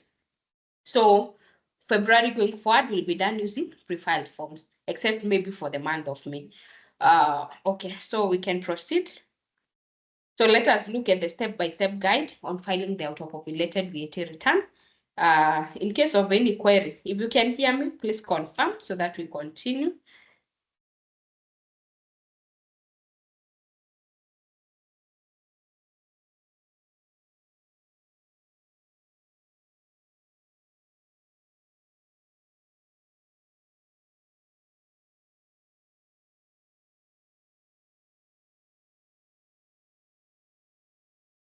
So thank you, Mark. Thank you, James. Okay, so let us look at the step-by-step guide on filing the auto-populated VAT return in iTax. So you are number one, you need to have that VAT obligation. So because if you don't have the VAT obligation, you won't be able to file using the auto-populated VAT returns. So you need to log into the iTax portal, whereby you input your PIN and your password, and you fill in the security question, then you log in. Once you log in, on top of above the iTax, we have several dashboards. So you need to click the returns. Just place your cursor on the returns, then you click the file returns. So once you click the file returns, it's going to take you to the next section, whereby you need to select the tax obligation. And specifically here, the obligation we are tackling is the value added tax. So you need to click value added tax and proceed by clicking next. After you have clicked next, it will bring you to this section, whereby below there, after the return period from and return period to, which is always a 1 month gap, you need to download these you need to place your cursor on the download auto-populated VAT return, and then proceed to click OK to download the pre-file. So once you download, you'll have this zipped file. So once the return zip file has been downloaded, you need to open and view the VAT return Excel template. And there's also other CSV that need to be imported. So the VAT template has so many sections, and we have like section B. Also the VAT template, if you don't have a client, or you're an employee and your client doesn't have VAT, maybe they're filing other things, but you may want to know how it goes, how VAT filing is done, then you can go online, search the VAT return template. You can be able to access it. So it has various sections. We have section B, that is sales to customers with VAT PIN. We have section B, sales to without PIN and non-VAT. We have section D. So we have all these sections until now we reach the last section. So for all this section, when you download the auto-populated, it always is a CSV. So when you open one of the CSV, shown below. So on the left, we have sales with VAT, sales with VAT CSV. So the first column is for the PIN. The second column is for the name, the name of the customer. Section P is for the serial number of the ATR.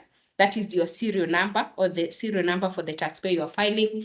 We have the invoice date, the invoice number, the description of the sale, and the amount. So on the right, we have the purchases with VAT CSV. So in the same, we have whether it's local or imports. For section B, we have the PIN of the supplier. So, for column C, we have the name of the supplier. So all this, which is when you check the section like where you need to feed the purchases, which is section F of the VAT template, the columns are arranged that way. So after you have confirmed all that, and you have established that these are your purchases, these are your sales, and everything, you are also required to use the Z report for that particular month to confirm that all the sales you have auto-populated, they are the sales that you have made in that particular year.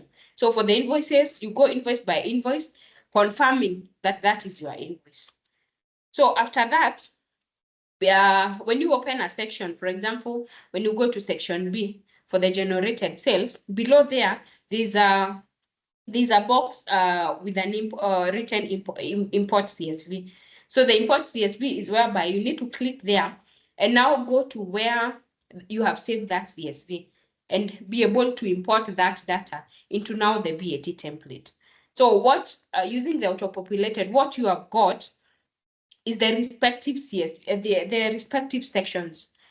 So the sections are not filled in the VAT template. It's your responsibility to confirm and be able to import the extracted CSV file to their respective sections. And the sections, they are being named. So each and every section, you need to upload the correct information based on how it's labeled. So once you have uploaded or rather imported all the CSV, you need to confirm, you need to, through the last sheet whereby we have the VAT due, you ensure that you have captured all the details in the returns and ensure that it has calculated the correct VAT due. Then after that, you proceed to validate the return. I hope that is all clear. So you need, after you have fed all the information, then you validate. Previously, we could do entry by entry, whereby we are feeding. But right now, for us, it's just to upload, to import the CSV and to confirm whether that information is correct and it relates to your company. So after you have done that, then you proceed to upload the zip file from document folder, or rather where you have saved the information. Agree to the terms and conditions by clicking the box and then download the payment receipt. So once you have done that, you submit and you'll be able to get an acknowledgement receipt. So if you had a payable, once you get the acknowledgement receipt, you need to proceed so that you can get a payment slip and be able now to pay that tax by the deadline that is set. Because if you don't pay by 20th midnight, then to come 21st at that particular point, even like few seconds, the system has already been updated to automatically compute the penalty and the interest for late filing or even for late payment. So I hope that is all clear. In case of any question, just raise it on the chat box. We'll be able to respond. So let us talk about the amnesty. So the amnesty was introduced by the Finance Act 2023. So it was supposed to run for 1 year. That is, so the deadline, the amnesty will end at 30th June 2024 midnight.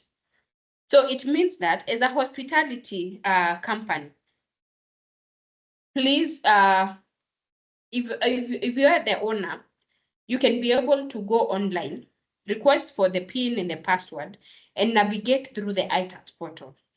If you are not able to do that, then you can engage a consultant so that you can also book a consultation with us, and so that we can check for you any areas that you might have. Because now, after the end of that year, June 2024, we don't know whether they'll give us any amnesty after that. But I know it will take quite some time. And also, when that year, June 2024 ends, then KRA will start taking measures which include maybe freezing your bank accounts, sending you demand notices for you to pay the taxes that you never paid. So right now we have a very small, the time that we have is so limited. So it was introduced by the Finance Act 2023 and applies to interest and penalties on tax debt for period up to 31st December 2022. So this was a good move to encourage taxpayers to pay their taxes, irrespective whether they have penalties in the interest. Because sometimes you might find that you have interest and penalties worth millions of money, but the principal which you have possibly is 10,000, which you can be able to, if you are aware of it right now, you'll be able to clear it. And immediately when you clear, the other penalties and the interest that are imposed, be it either any amount, millions of money, it's going to be automatically waived. So who is eligible? So taxpayers with penalties and the interest, but no outstanding principal tax for periods up to 31st December 2022. So if you had no principal tax, so then you automatically qualify for the amnesty. So, but taxpayers who have outstanding principal tax for the periods up to 31st December 2022, they need to pay the full principal amount by 30th June 2024 so that they can enjoy. So let us take advantage of this move so that at least we compliant and we reduce the tax burdens that we have.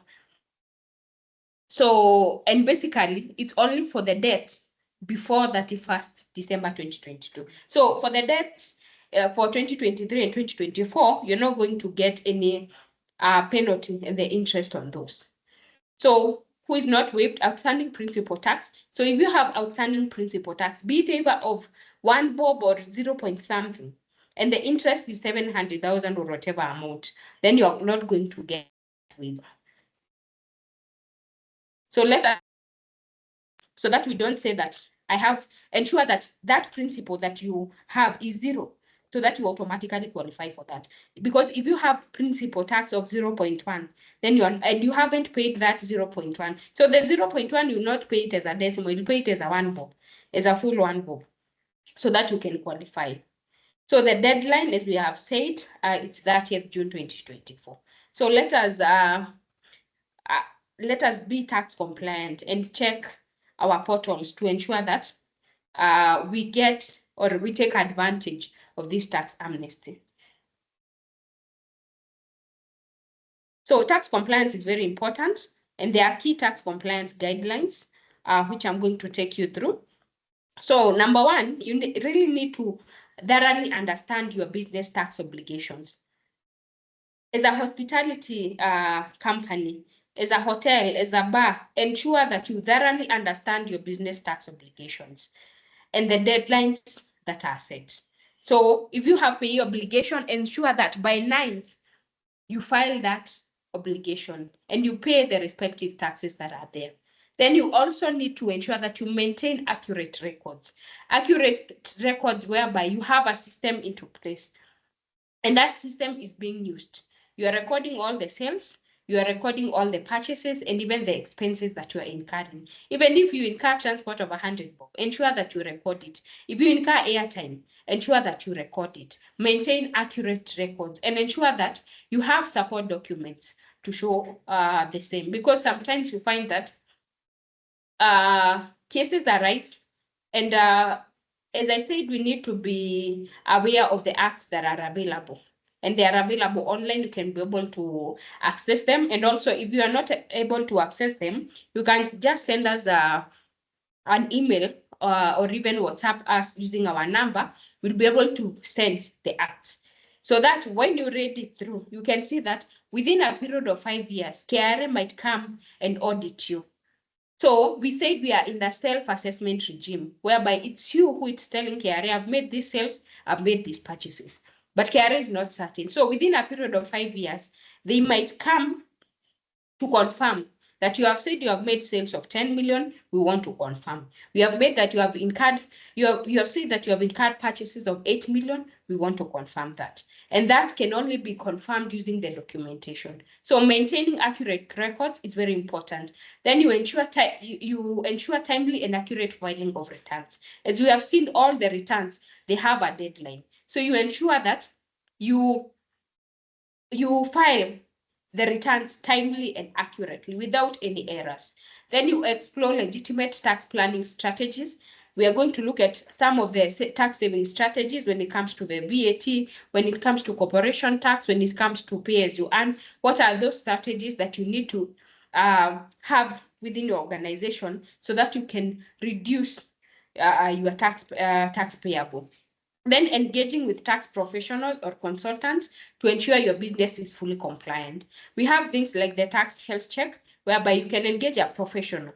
You have filed you have kept your books for like 3 years. You engage a professional to conduct a tax health check for the past 3 years to ensure are there any errors that you made so that you can be able to rectify even before KRA comes to audit. Then regularly check the official communication from KRA to stay updated. So ensure that you have access to the email address that you have registered for your company so that on a daily basis or even each and every time, like you can check your email thrice a day to check for any official communication, because mostly they'll be done to KRA. And when KRA is requesting for something, they'll always give a deadline. So if you're not able, you don't comply, then you'll find that you have penalties in the interest and that you are not going to be tax compliant. Then respond promptly and accurately to KRA upon request of information. And you can be able to respond to the queries promptly when you check the official communication on a daily basis, so that any update that any communication that you get from KRA, you are aware of it. So once you are tax compliant, it helps you to get access to capital. So capital in this way, so when you want to get a loan, then first thing they are going to ask you, they're going to ask you for a tax compliance certificate.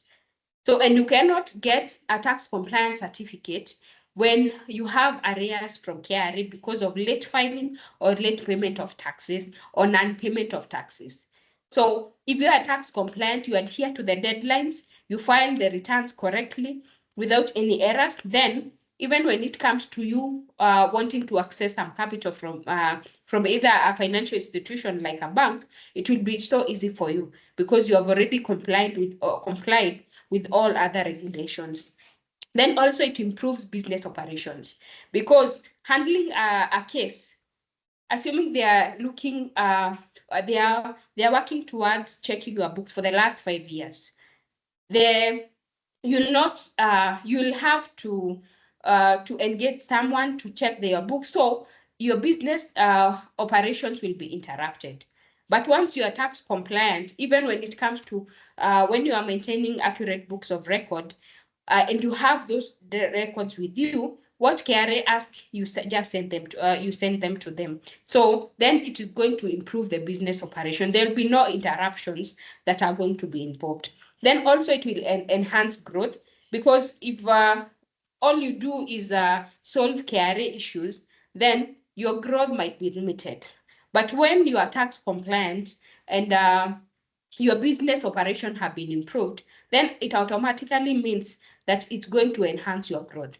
Then also you're going to operate with peace of mind. You can be able to work without any stress from KRA because any demands that you are getting from KRA. So what is the tax plan as a hospitality business? What are you supposed to do? You're supposed to maintain proper record keeping. Ensure that you have any receipts. If you don't get a receipt, because for like transport, you might not get a receipt. So it means that have a payment voucher within your organization. Ensure that it's signed by the finance manager, it's signed by the person who has incurred that expense.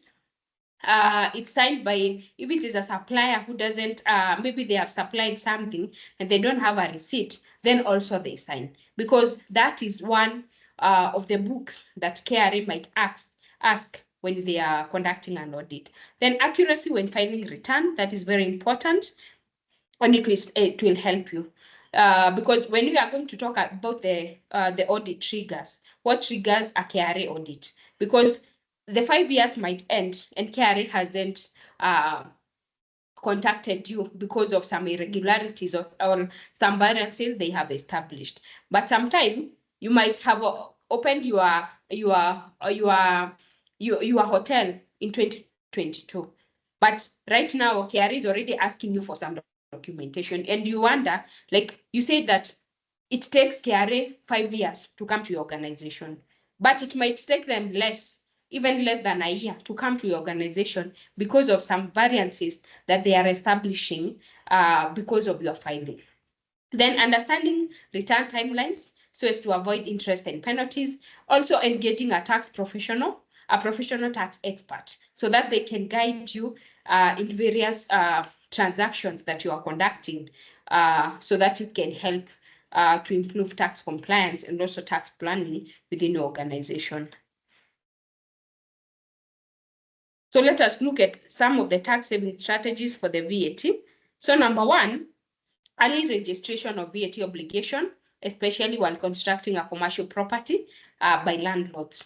Also, if you are anticipating that you want to venture into the hospitality industry, so you are not going to rent it, you are not going to rent, so you want to build your own building, so you can do the early registration of VAT, so that you start claiming that VAT that you are incurring. So because after the end, then you'll be able to, when you start earning income, you can be able to claim whatever you have claimed since the beginning. Because you see, for like the purchases, you're supposed to claim them within a period of 6 months.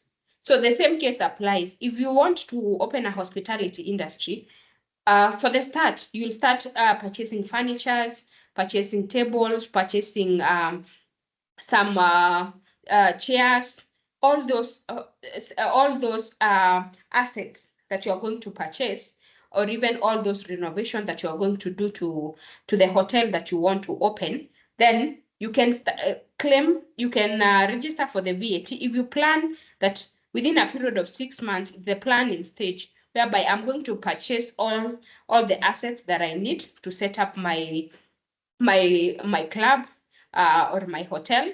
So you register for the VAT immediately when you start, so that you start claiming the VAT on the furniture that you purchase, the VAT on the vehicle that you purchase, the VAT on the renovations, the cements that you are going to purchase. You can be able to claim it. Reason because a receipt, you can be able to claim a purchase within a period of 6 months. So it might mean that by the time you have finished the renovation and the setting up of the hotel or even the club, the 6 months has already lapsed. So it means that the receipt that you bought initially, you cannot be able to claim it. But if you had registered for the VAT early, then it means that you are able to claim that VAT on that receipt on whatever item that you purchased. So if one is VAT registered, you buy from other registered entities so as you enjoy the VAT input tax credit. So this is what you need also, because effective 1st January 2024, we have been told that we need to support that purchase with a eTIMS generated receipt. The same case, this point applies that you need to purchase from another person who is going to issue you with an eTIMS generated receipt, and you make sure that you share your PIN with them so that you can be able to claim this purchase or this expense when it comes to filing your returns. Then claiming input VAT on assets. So when you purchase furniture for your club or for your hotel, when you purchase a vehicle for your hospitality company, then ensure that you claim that input on that asset so that you can reduce your tax liability. So planning also your purchases so that it doesn't mean that you have made sales of 10 million, but there's nothing for you to show as purchases. And you have to declare this sale. So because if you don't plan your purchases and you don't ensure that you have a receipt on every purchase that you make, then it means that you are going to end up paying more tax than you would have paid if you had planned your purchases well. Then also buying on credit, because when you buy, for example, beer on credit from a VAT registered supplier, then it means that if you are going to pay them on 1st of July and you have bought on credit on 28th June, they need to give you an invoice and you can use that invoice. But when you say that, let me wait and get money so that I can purchase, and you purchase on 1st July, you're not going to use that receipt on June return to reduce the VAT. Then issuing of KRA PIN, ensure that each purchase that you make, you share your KRA PIN, so that claiming that, or even when you auto-populate the VAT return, you'll be able to find that purchase. It has already been captured by KRA, and they are aware that you are the one who bought. Proper record keeping, it's very important, and we have talked about even when it comes to tax compliance, it's very important for you to keep proper record keeping. So when it comes to the saving strategies on the income tax, interest expense on loan taken for the furtherance of the business. So for example, when you took up a loan, or you take up a loan right now, that interest that you are being charged and that interest that you are paying, you can use it as an expense to reduce your taxable liability. So because if that loan you have used and you can be able to support, it was for the furtherance of the business. You took up a loan of 10 million, of 20 million to do some renovation to your hotel. That is a loan for the furtherance of the business. Be it either any amount, maybe 1 million, 2 million, you can use that interest expense to deduct, and it's going to reduce your taxable liability at the end of the year. Then bad debts expense, where they are more than 3 years old and one can demonstrate proof of trying to recover with no success. So if you had a customer, maybe a company contracted you and they never paid you, you hosted them for quite some time, you charge them maybe like $1 million, and today they have never paid you.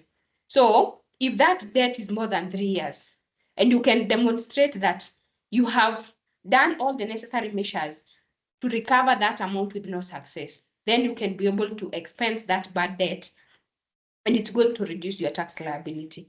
Then also the capital allowances, which include wear and tear deduction on machinery, software deductions, investment deduction, industrial building deduction, and commercial building deduction, and they range between 5 and 150% of the cost of the asset. So capital allowance is an allowable expense, and it normally reduces your tax liability. So taxpayers should ensure they properly claim capital allowances where applicable to reduce their tax liability. So some of the tax saving strategies when it comes to the pay as you earn. So this is particularly for the employees. So as I said, there's the issue of insurance cover. You have a relief of 15% of the premium. So even if we have said that for SHIF, there's not going to be any relief that will be granted to you. But for other insurance cover that you have, you're going to be granted a relief. And that relief, you have a maximum of 60,000 per year, which is 5,000 per month. So in case you have an insurance cover with either Britam or any other insurance company, make that copy available to your employer so that when they are computing your pay as you earn, they'll be able to compute the relief at the rate of 15% of the premiums. Then as an individual also, you can take a mortgage instead of a loan, because mortgage interest, you're given a mortgage interest of up to 25,000 per month, which is not taxable. So if you pay a mortgage interest of 20,000 on a monthly basis, that amount is not taxable, and it's also going to reduce your taxable liability. Then register with a retirement benefit scheme, and contributions are tax deductible up to 20,000 per month. But through the finance bill for 2024, they're proposing to increase this tax deductible up to 30,000, which is also a benefit, but it will benefit the high income earners, of which it's also good. So this, it means that for the NSSF that you are contributing, if you are contributing 2,000, that 2,000 is tax deductible before now we come to charge. And now we'll have, we're going to see the finance bill 2024, and they are increasing now. We are going also for the housing levy and for the SHIF, it will be tax deductible. So it means that that amount, the amount that is going to be charged to tax is the amount after we deduct those contributions that you are making. Then contribution to a registered home ownership saving plan, you get a relief of a maximum of 8,000 per month. Then also there's the disability relief. So the first 150,000 per month is not taxable. So if you are an employee, if you have an employee with a disability,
Apologies for that. Please confirm you can hear me.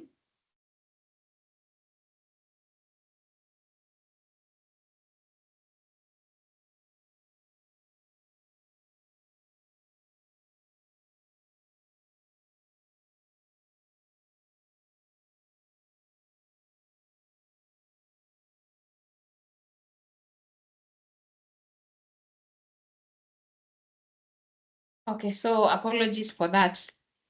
So we were at the last point on the disability relief.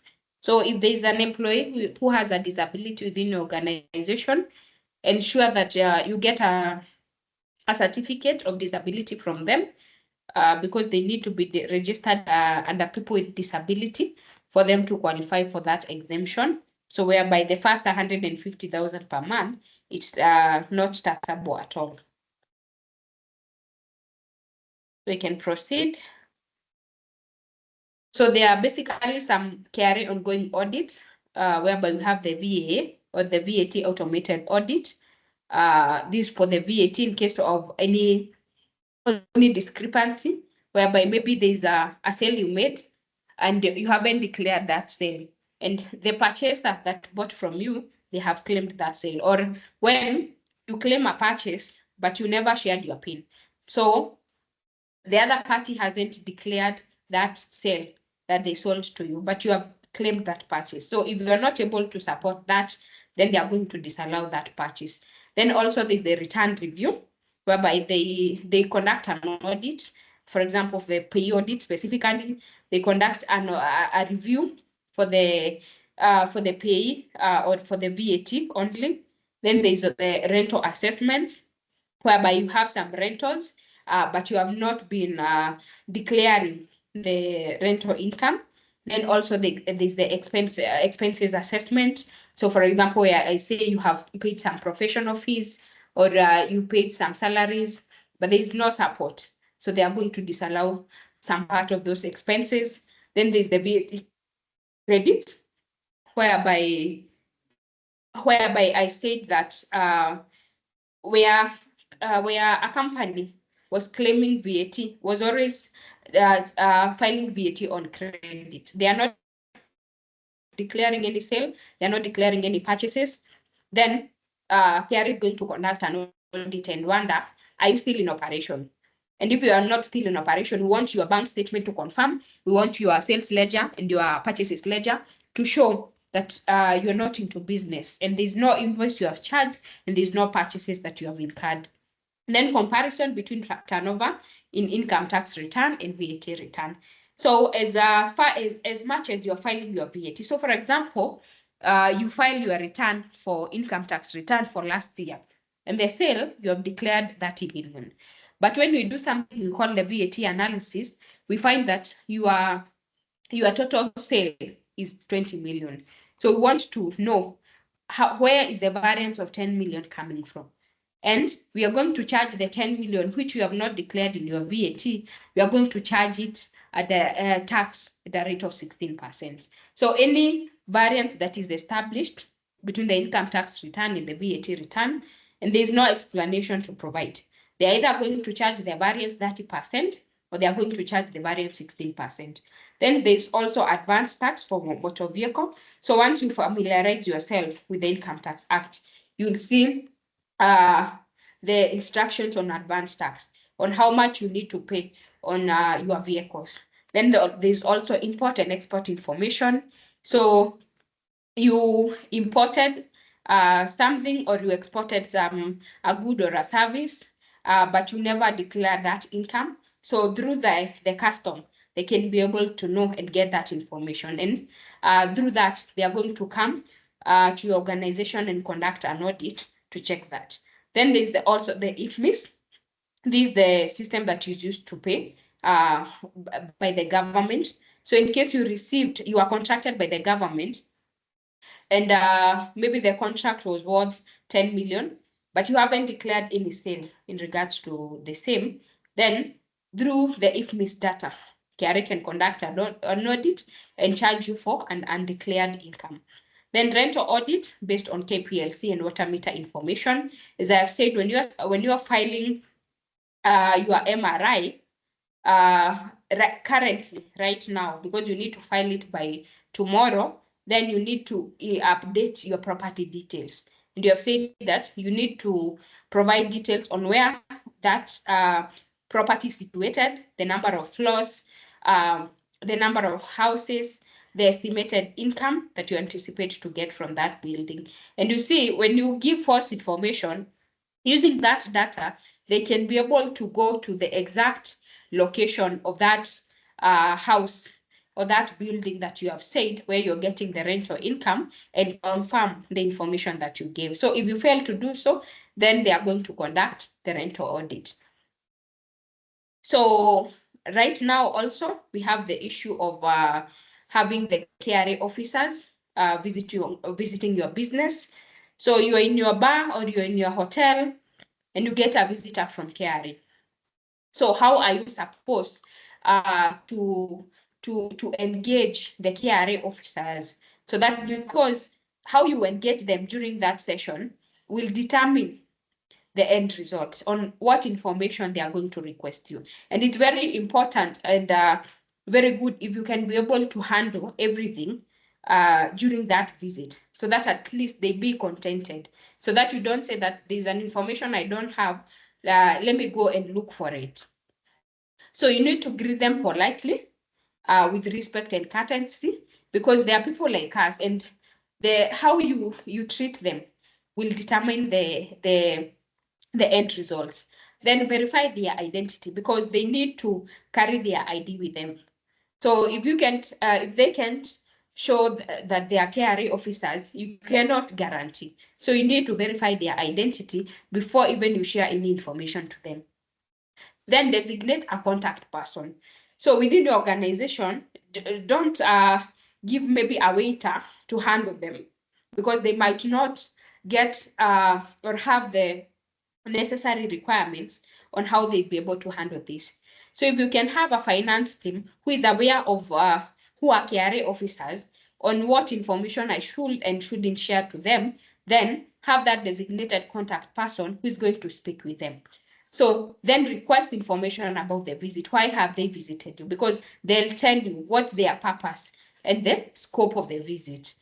Because for that is just like they have visited your business, because they shouldn't not take that long time. The visit is maybe mostly about asking you question and getting some clarification from you. Then stay calm and cooperative. So you just don't start showing that there's some information that you are hiding. Then provide documentation. So when they request maybe for a sales ledger, because you have said that you are tax compliant and you are filing your return correctly, if they request for a sales ledger for a particular month, provide the documentation for them just to ascertain and to confirm, because with them, they'll carry that for the month of January, you declare sales of this much, you declared purchases of this much. The same case, when you provide like a sales ledger, they'll compare that with whatever information that they have. And in case they get any disparity, that is when they are going to request for more documentation, even from previous year. Then maintain privacy. Don't share a lot of information. There's some information as a finance manager or as an accountant you have, but the other information that are kept by the CEO or the manager of the organization. So maintain privacy, address issues promptly, so that we avoid issues of them asking you to provide the records later, or they just don't call summon you to go. And also they don't call for the CEO, the owner of the business, to go to be summoned to go at a particular date and a particular time to their offices. Then record details, record all the information on the person who has visited you, the information they have requested, and their comments, because they are also going to provide a comment.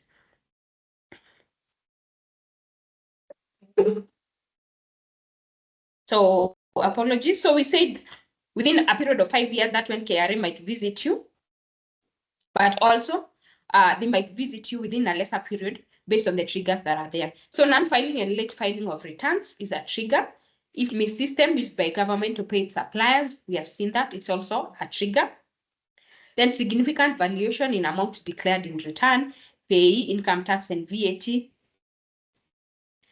continuous losses by a company. So KRA expects the checking. But if you made a loss in the first year, the second year, you're in the fifth year, and you're also reporting losses, and you're still operating, they'll want to audit you and see how are you conducting these businesses. Is there undeclared income? Is there over-declared expenses and purchases?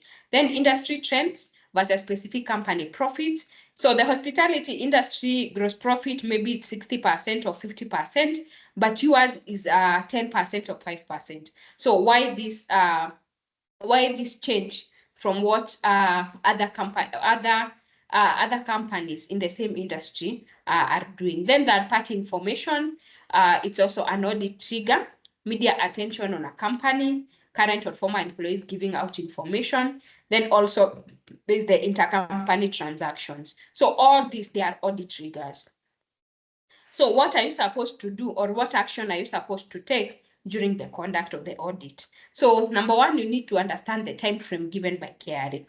So if they request for the documentation within 7 days, and you find that maybe there's a team you are hosting, or there's a company you are hosting, and you'll be very busy during that particular time, you can write to them and request for an additional 7 days. So ensure that you don't wait for the 7 days to lapse and tell them that we were not able to provide the documents, allow us another 7 days.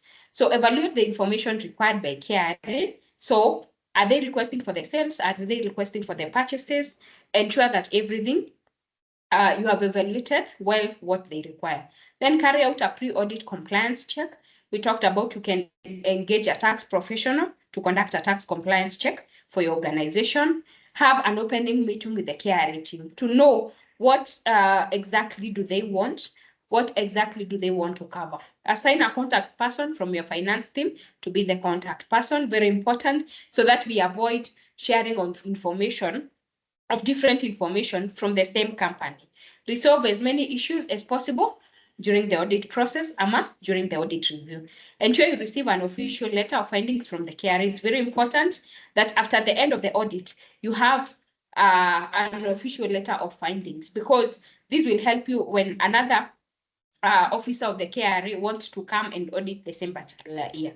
You will tell them that this officer came and audited us, and these were the findings. So they will not repeat the work that was already done unless they have some additional information.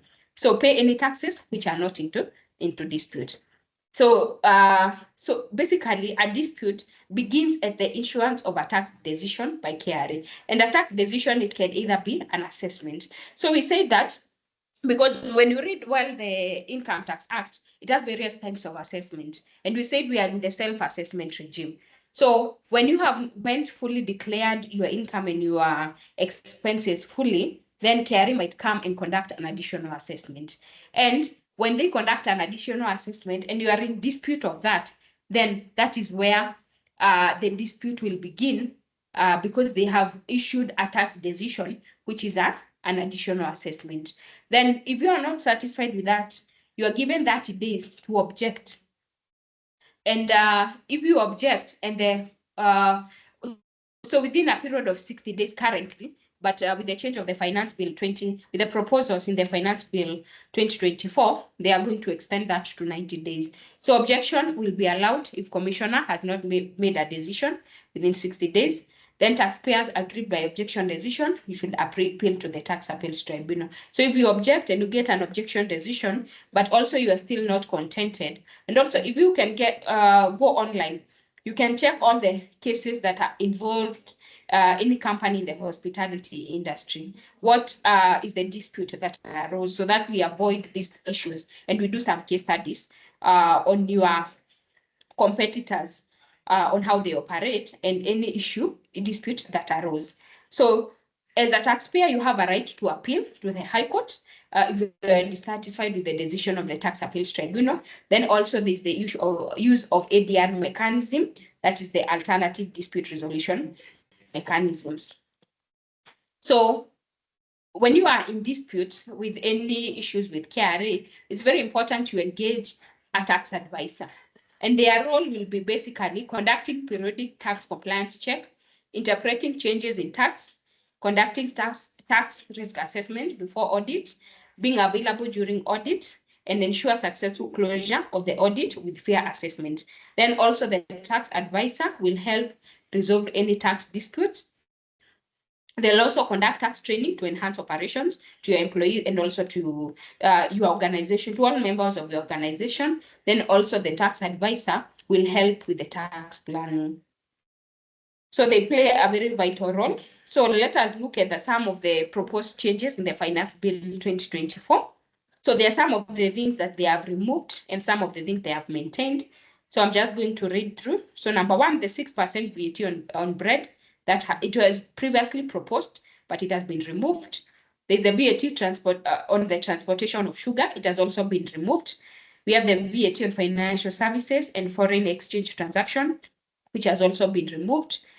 There's no increase in mobile money transfer, whereby they have said they'll increase the charges. Then the 2.5% motor vehicle tax, it has also been removed. It had been proposed in the bill, but now it has been removed. We have the excise duty on vegetable oil, also has been removed. We have locally manufactured products, that is including sanitary towel, diapers, phones, computer, tire, and motorcycles will not attract the eco levy. So the eco levy will be only on the imported finished goods. So this is to encourage the manufacturing of local products.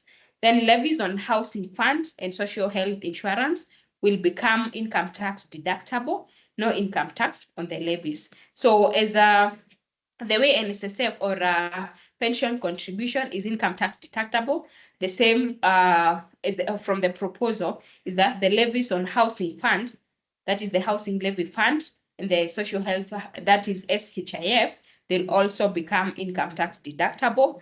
Then farmers with a turnover of less than 1 million are exempt from the requirement of generating a tax invoice through the eTIMS. So previously, everybody was required to register through the eTIMS. But for farmers who have a turnover of less than 1 million, they're exempt from the requirement of generating a tax invoice through the eTIMS.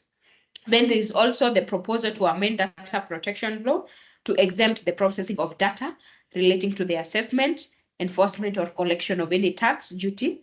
That one has also been removed. So there are some which have been maintained, and number one is the VAT registration threshold will be increased from 5 million to 8 million. We have the KRA time frame for issuing objection decision will increase from 60 days to 90 days. There's also the weekends and public holidays will be excluded when determining statutory tax laws timeline. Then KRA can direct taxpayers to integrate their system with KRA system for real-time document submission.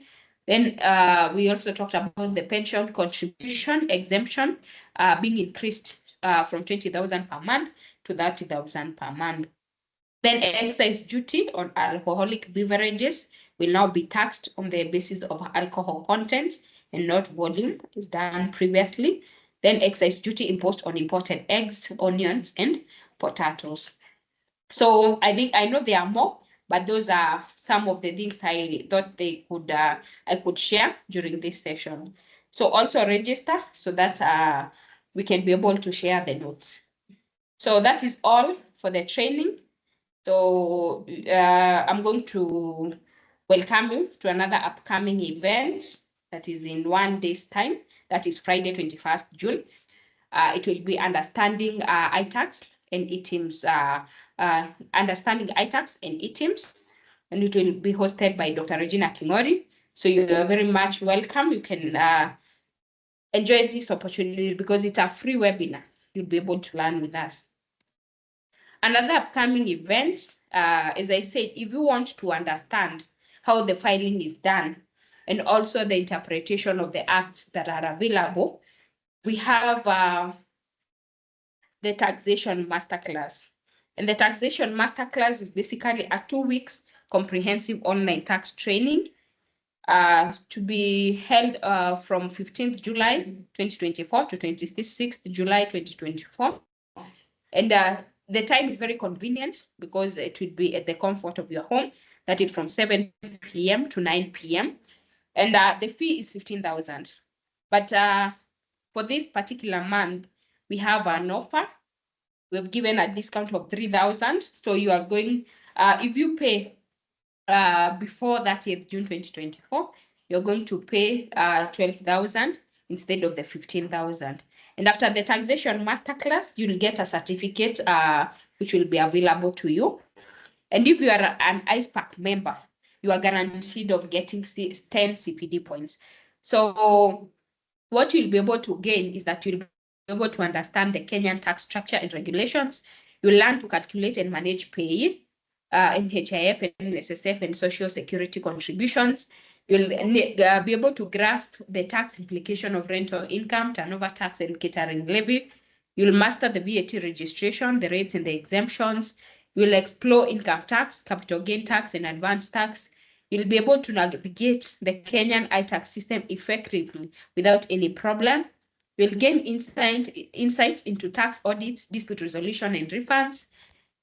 You'll be able to discover the tax saving strategies and stay updated on new tax issues.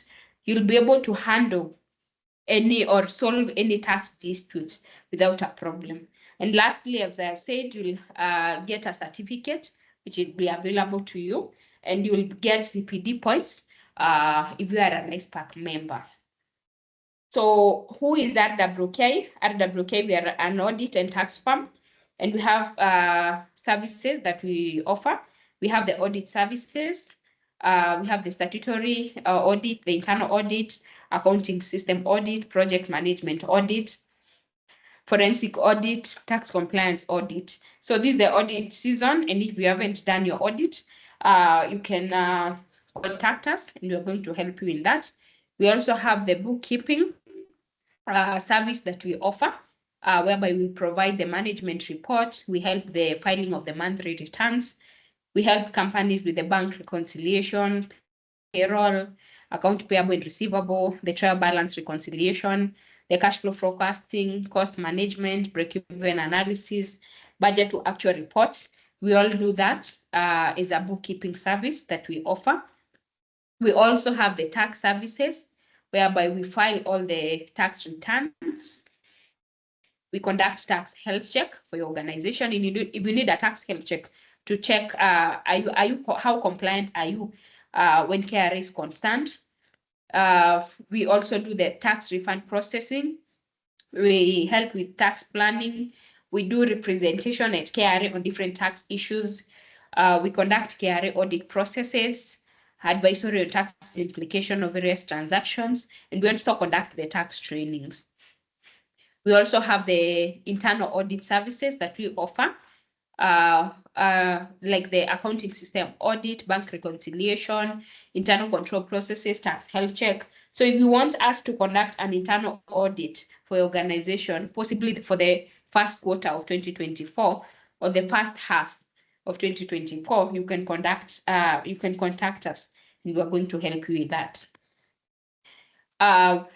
We have also financial consulting. They range from all those services that I've talked about, the audit, the tax, the bookkeeping, the internal controls, all that. So we do all that. And we have 2 branches in Kenya.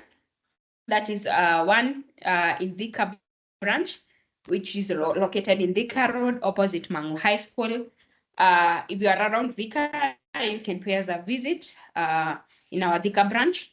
Also, we have an office on Westlands office, which is along Gate MPL, along Westlands Road. You can also pay us a visit if you need any services to be conducted by us.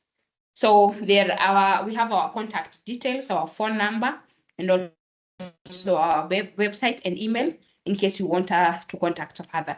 So thank you so much for participating in today's training. I hope it has been insightful. So maybe you can share a few questions I can tackle. Then we are going to call it a day. So thank you so much for sparing your time to come and listen to us. I hope you have been able to learn something and you've been able to understand all that we have talked about. So also, in case you need something for you to be done privately or a question that you may have privately, you can book a consultation with us and we are going to respond to it. So thank you so much. And I'm going to call a few questions. Just place them on the chat box and respond, and then we call it a day.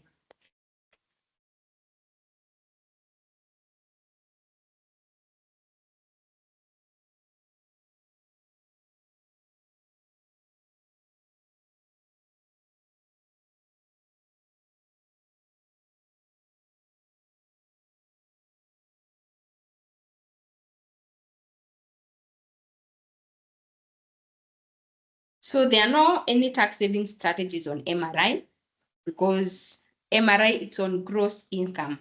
So if you are earning an income, a rental income from residential that is between 288,000 per annum and 15 million per annum, then you must pay MRI. So there's no saving strategy. The only saving strategy is to ensure that you accurately declare fully the gross income that you are getting, and you keep proper documentation. So that, because the issues of having rental audit, they'll come and verify is whatever amount you have been declaring the correct amount or not.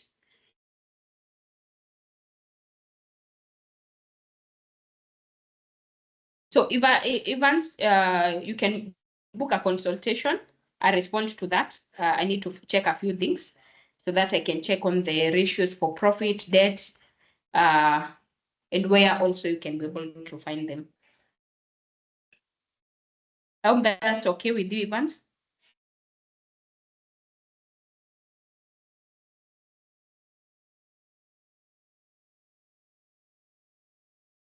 Okay.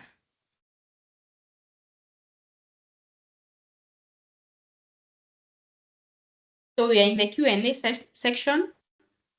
Any comments, any question is allowed. Also, those who are interested in the masterclass, you can tell us.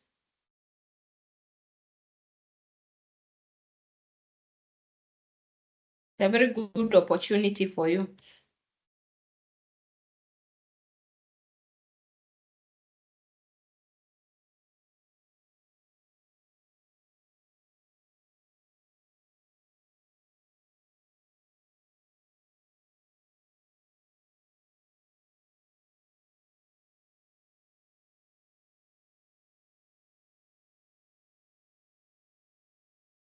Morris, you have raised your hand. Are you able to unmute yourself?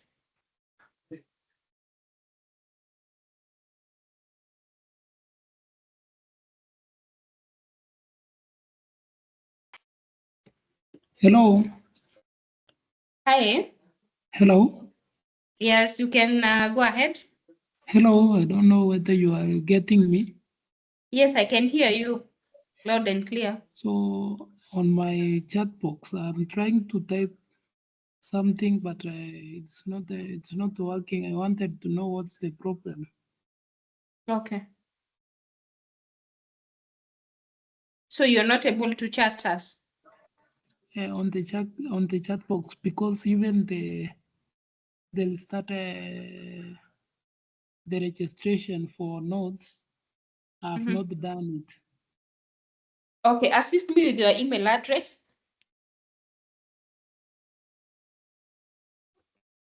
My email Just read it address to is, me. I write it. Sorry? I'm not able to write. I don't know why. On my Just chat box. tell me. I write it, and then we'll be able to share with you if you have a problem. I talk. You write it all. Yeah. Yes. Maurice Mangabo.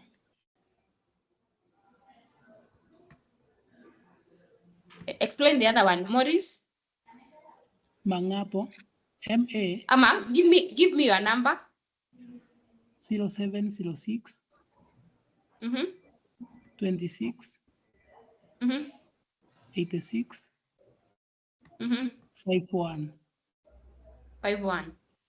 Yes. Okay, we'll give you a call immediately. Okay. Daniel, you can go ahead. Good afternoon. Afternoon to you too. The May return we can't auto-populate it. I don't know what could have happened. Yeah, it has a problem Yes. since around, I think, from 5th June up to now, you can't be Yes. able to auto-populate. So it means that you need to file your return manually. Do you think it will come back? It might, we are not sure. Yes. But now you see it might come back very late. So assuming it comes back tomorrow at 6 p.m., so you'll Wow. see that that will be very late. That So will you be very can late. prepare your template Yes. until as you are waiting. Yes.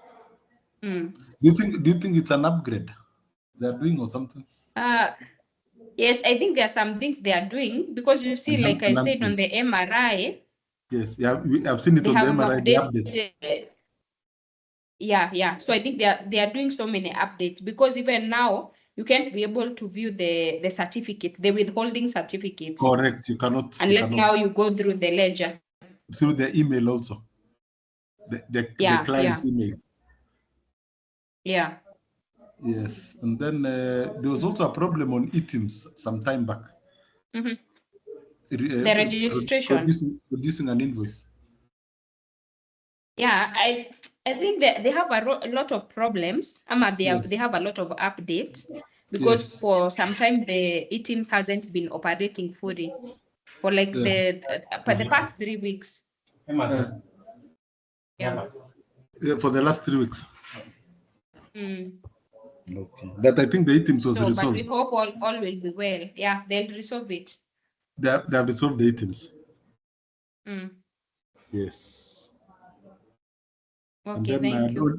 I don't do one more question about this, Okay. the eTIMS registration. They said up to 1 million shillings somebody is exempted from For going farming, eTIMS. for the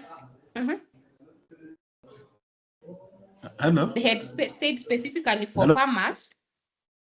Hello, Hello?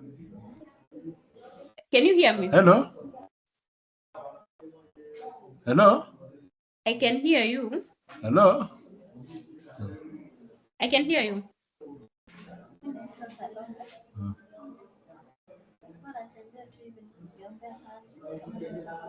Kazi. Ulifanya course gani? So, okay. Evans says that the Finance Bill 2024 hasn't been enacted yet, 1st July 2024. Aren't these changes just proposals? Politicking, yeah. These are just proposals. So we'll wait because I think we have like 11 days. So they'll enact that into an act. So we'll have the Finance Act 2024, but currently it's still a bill. There are still proposals. So Kevin says, according to the 24 finance bill, is it only farmers or also small businesses have been exempted from generating the eTIMS receipt? They had said farmers, so because they are still making some changes, hopefully they might include even the other small businesses.